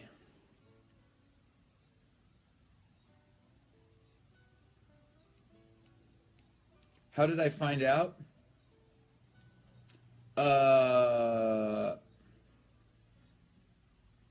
Gestalt's deductive reasoning. So that means Jason Boss, by the way, collaborated with Mossad agents. Jason Boss, the guy that torpedoed Michael Whalen. Let's see. I think probably Random Rants of Ryan got paid off. Is Gabe from Open Secret? Yes, he is. Zio-Khazarian people. Very much so. Zionist Khazarian people. Khazarian mafia. These people are protecting slave traders. Arnon Milchan. Arnon Milchan. Do you know that name? Arnon Milchan. Another one. I wasn't going to say anything today, but I prayed, and then Jesus said he had my back, so. Guys, also, the mystery company in the Papadopoulos Mueller probe the mystery company, is Black Cube. Black Cube is Israeli intelligence. Black Cube is Mossad. It's private label Mossad. These people, all these people that are going against Q have been activated. And they're bad. They're bad people. They're very, very bad people. They protect the Khazarian mafia. They're protecting slave trading rings. Straight up. Gabe Hoffman is protecting slave traders. Gabe Hoffman slandered me and said that I retracted my claims against slave traders. They're protecting fucking slave traders. They're slave trading children. And these people are worse than pedos. So, I'm not going to say that those accusations are all accurate, obviously. You know, especially some of the people he named. I don't want to get into all that. That's just the clip. It's got 2 million views, so me showing it on my little channel is not going to make any difference at all. Like, I have like, what, 20 viewers or something? No one cares. But anyways, Owen Benjamin, by the way, another one of these IIA assets. He out there got his LARPer of the Year trophy and is completely refusing to acknowledge this on any of his platforms. So you can see it here. It was this lovely golden globe that was delivered to his house, not his P.O. box. This got delivered directly to his house to make sure he got it. And you can see here, LARPer of the Year 2024 Owen Benjamin. And then he got this lovely little letter with it. See here. Congratulations, dear Owen. Congratulations on your epic journey LARPing on the internet to the absolute peak of LARPing achievement. You are hereby awarded the most prestigious award of all time, entering the ranks of other LARPers of legendary performance. You are our hashtag LOTY LARPer of the Year 2024 winner, as nominated and chosen by the Ghost Pirates. You're one of the all-time greats. Past winners, 2019 Prince Andrew, 2020 Bill Gates, 21 Dr. Fauci, 22 Vlad Zelensky, 23 Jesse Davis, and 2024 Owen Benjamin. Congrats, Owen. I know it took a lot of hard work to maintain the Flat Earth LARP and the fake Hollywood Farm LARP and so much more with the whole Bertaria LARP. It's been a hell of a fun time. You are crushing it. So there you go. He got this. For some odd reason, he didn't read the letter or acknowledge it live on air. I guess Owen's a little embarrassed that he won LARPer of the Year. So there you go.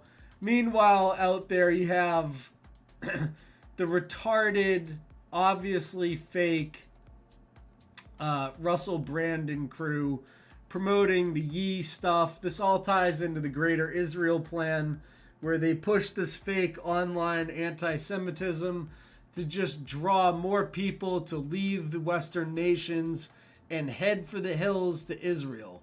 This is all part of getting people out of, you know, especially high-tech people that spend a lot of time on the internet, getting them out of Western countries because of the rising anti-Semitism they see online, and getting them to go back to Israel. Okay? Not like Guy has Israeli handlers and all this stuff. He doesn't actually believe in any of this crap. He's just on so much drugs, he's doing whatever they tell him to do at this point. Okay? And what that is, it's the Greater Israel Plan. And Trump, mind you, threw a big wrench in Netanyahu's plans here. Look how mad Netanyahu gets when Trump says the following. The U.S. will take over the Gaza Strip, and we will do a job with it too.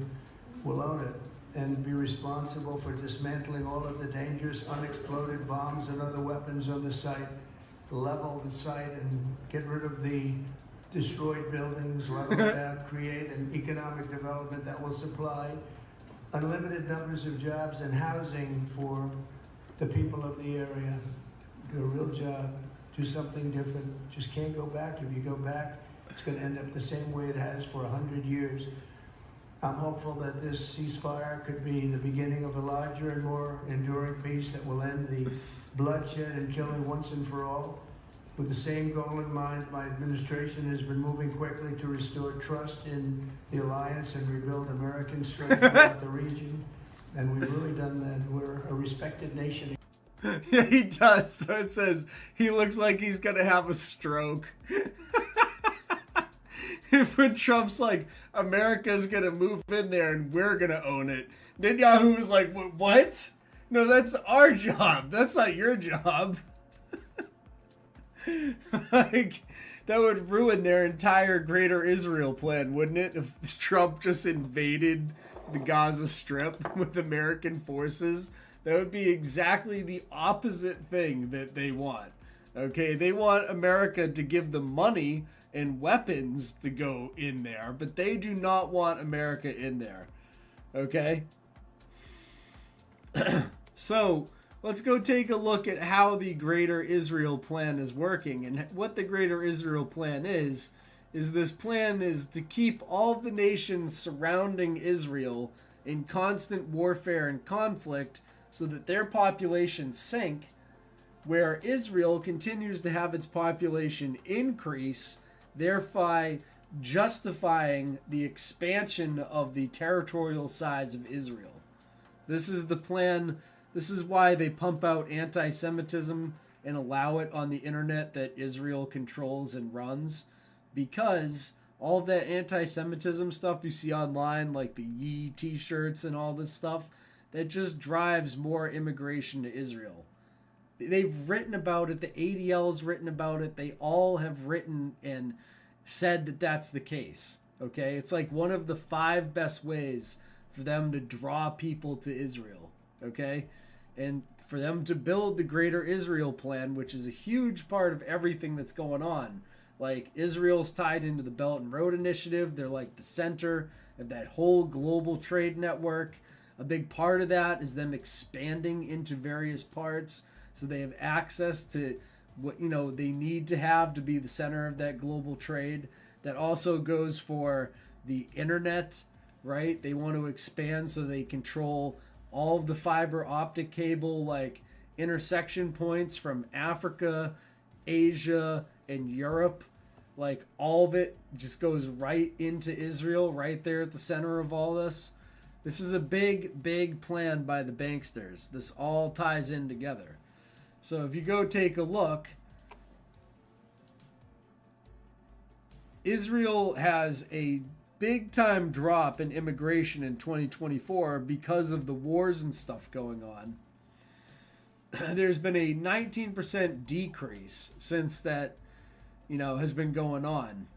42% drop in the number of new immigrants arriving the first 8 months of the year compared to the same period in 2023.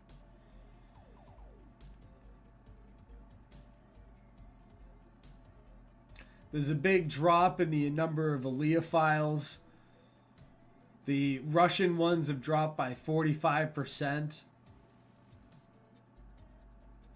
But the number of immigrants from the U.S. grew by 11%.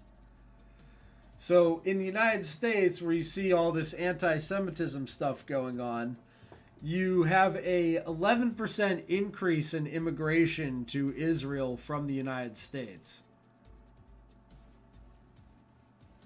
So the government is trying to increase Western immigration. Discussion also revealed the war in Israel has contributed to a decrease in demand for Aliyah interviews. Potential immigrants from post-Soviet countries had delayed their plans due to security concerns.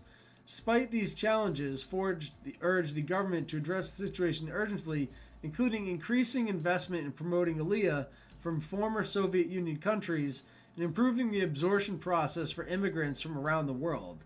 The potential from Aliyah to Israel is not being realized, especially from countries like Russia and Ukraine. So they want to increase the immigration from Russia and Ukraine into Israel. But, you know, don't worry about the fact that these new Russians that are moving to Israel if they're in the high tech field, will have access to everything about you because everything about you is on the internet, and they built the back doors to all these systems. You can see here the Israeli population, despite this drop in immigration, is still growing. Israel's population hits 10 million people before 2025. So population in Israel grew by 1.1%. So even though they're having war and all these other things, the Greater Israel Plan is still going forward. They're still growing in population size.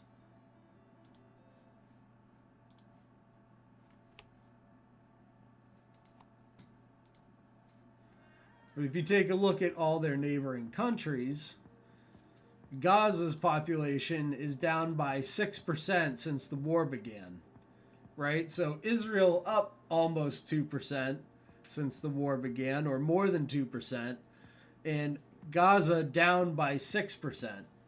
You know, you can see how this is, how the plan is going, right? You just keep doing this forever until, you know, you slowly gain more and more territory and no one says anything or notices.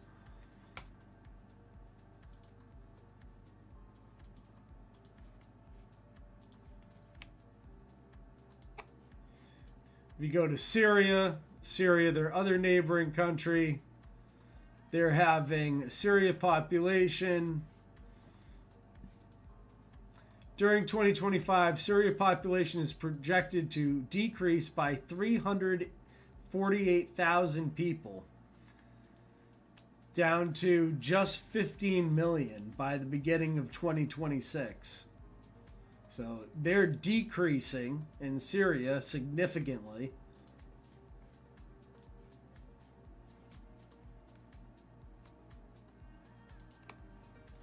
And of course,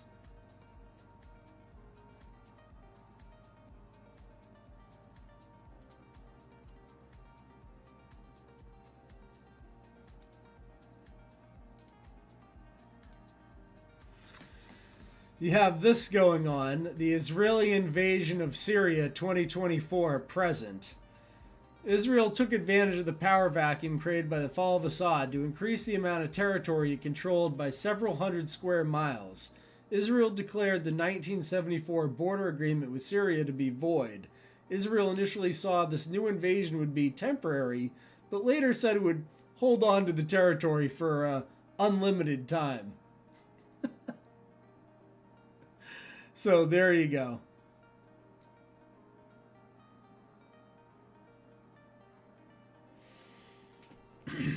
Right there you can see this is how it works. Lower the population of Syria, take territory, Greater Israel Plan going swimmingly. A couple 100 miles at a time.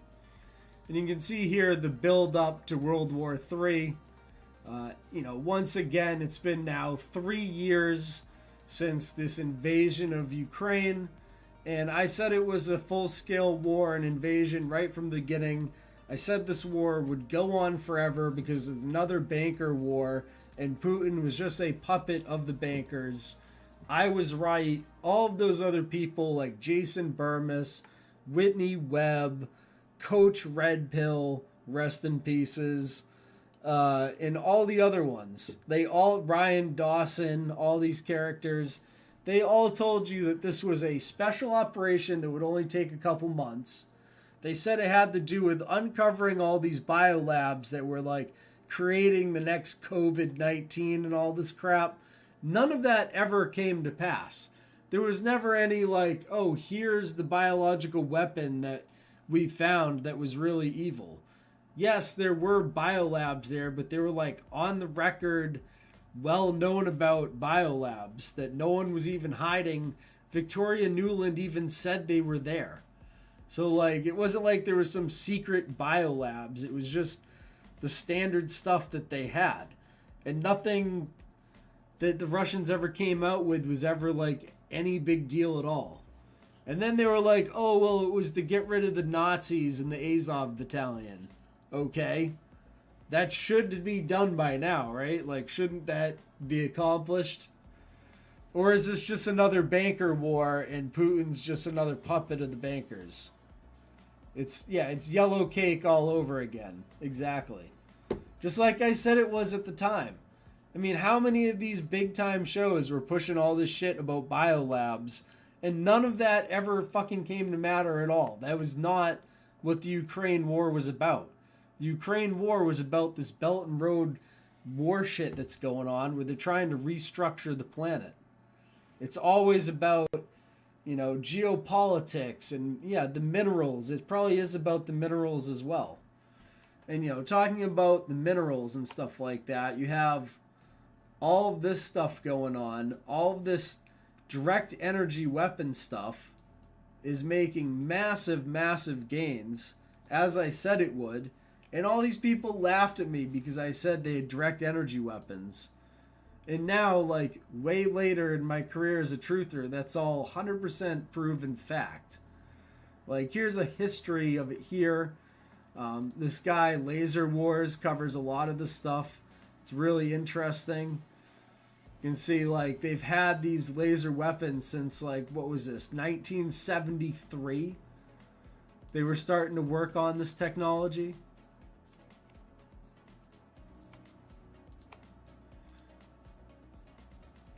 Ukraine and Russia's laser weapon hype war, right? Kiev and Moscow both claim to have deployed laser weapons for air defense amid the latter's ongoing invasion. So you can see, like, there's a whole article about how this war has currently been a war where laser weaponry has been deployed. You have the United States Navy experimenting with AI-powered laser weapons. So artificial intelligence-powered laser weaponry. Pretty advanced stuff that they got going on at this point. Like, obviously, they have laser weaponry that's working quite well.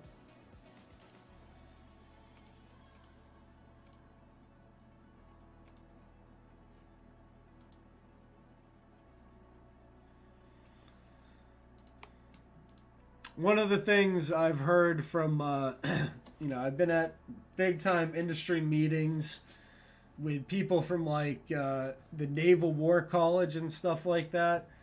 And they're saying that basically the invasion of Taiwan's going to happen by 2027. That China is absolutely going to invade Taiwan, and the United States will be at war with China in 2027. So the Pentagon's putting out a call for swarming attack drones that could blunt a Taiwan invasion. Basically, the idea is they want to fill the Taiwan Strait with so many swarm drones and different drones that it makes it almost impossible to cross. Just completely fill the Taiwan Strait with all different types of drones and make it a complete hellscape for any sort of invasion to take place. And that could deter the invasion. They think it's probably one of the only ways they're going to be able to do it because there's no way to really add manpower. You only have so many people in the U.S. military. And even if you were to increase drafting by like 1,000% in the next 2 years, those people would still take way longer than it takes to deploy, and get on ships if you were building ships and all these things. Basically, the only way to like stop this from happening at this point is to quickly build a shit ton of drones and just fill the Taiwan Strait with drones and hope that that stops the Chinese from wanting to cross. So that's basically the plan.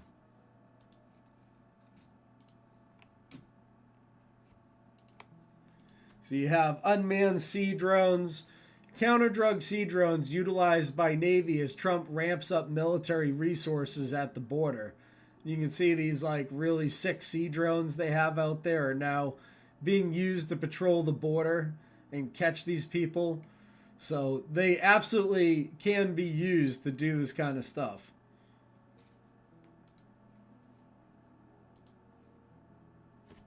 They can sail those things into hurricanes and stuff and get data. It's pretty incredible what they're able to do with those things.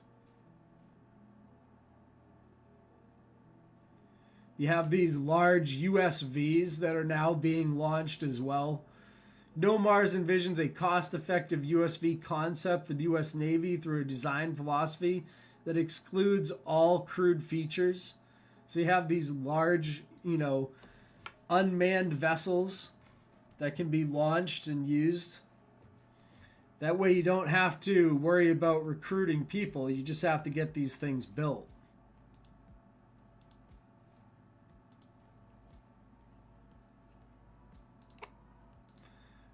One of the things that you're seeing is wider Europe briefing, historic shift as Baltic states join European power grid. Estonia, Latvia, and Lithuania will disconnect on February 8th from the IPS-UPS electricity transmission grid that links Russia, Belarus, and the Russian exclave of Kaliningrad. The following day, the three countries will join the synchronous grid of continental Europe, also known as the UCTE grid, which includes most European countries from Portugal in the west to Ukraine, Turkey in the east. For the Baltic countries, this move, known as the Baltic Synchro, is a historic moment. It means that they, not Moscow, will be better able to manage and control their own electricity supplies. Diplomats from the Baltic region that I've spoken to see the move as shaking off the last vestiges of the Soviet era, comparing it to when Soviet troops left the countries in the 1990s.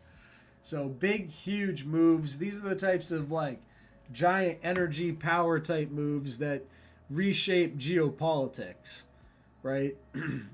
So that was kind of like an interesting thing they're doing, but what they're doing is they're just unifying under one European Union grid. But the European Union still buys a ton of its power for this grid from Russia. So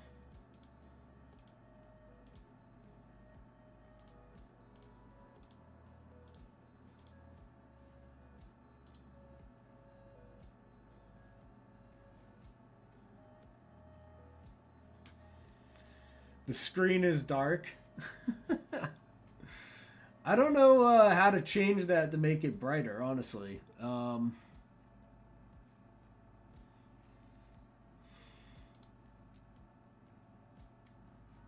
It's not like my screen here. My screen's actually quite bright. It's for whatever reason, OBS makes it look really dark. I don't know why it does that. Must be something to do with the settings here, but I don't know why it does that. Because on my screen, it's much brighter than it is on OBS.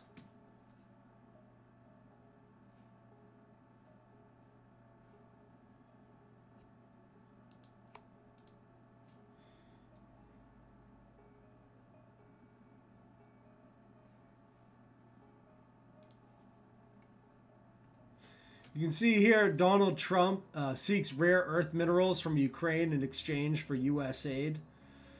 So, yeah, he is trying to get in there to get those rare earth minerals, which is extremely important. And also you can see here that according to this report, what is it?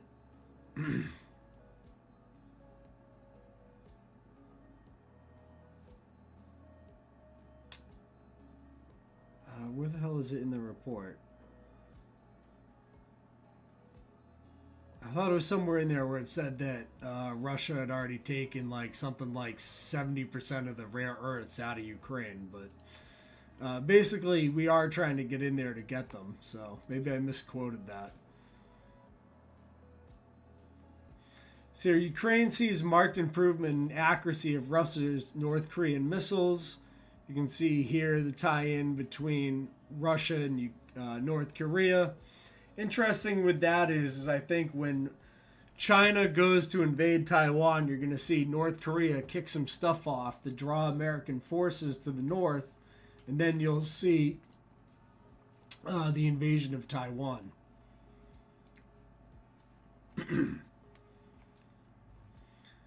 Taiwan's been bulking up its defenses.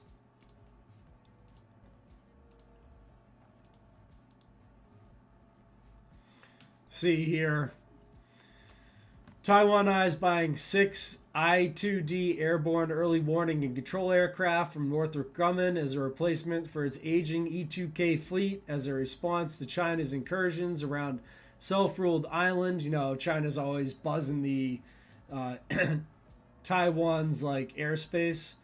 So they're bringing in these new things so they can have a better, way to track all of the stuff that China's doing. Which is better. They're going to be able to pick up, like, the Chinese new stealth stuff with these things and whatnot. Another thing that's happening is, like, down in Mexico, a lot of these drug traffickers and stuff are getting picked up. This dude, this Marco Eben, a Dutch drug trafficker with alleged ties to Ismael El Mayo Zambada of the Sinaloa cartel, was reportedly killed in Atizapán de Zaragoza, Edamos, Mexico. Incident occurred on February 13th, 2025, where Eben was shot multiple times while heading to his armored vehicle. The attack involved the use of .223 and 9mm firearms carried out by 2 sicarios. So you can see this dude is pretty crazy. I guess you can't, it's not going to let me pull up the images here, but he's a pretty crazy looking dude when you look into it. Link is there in the show notes.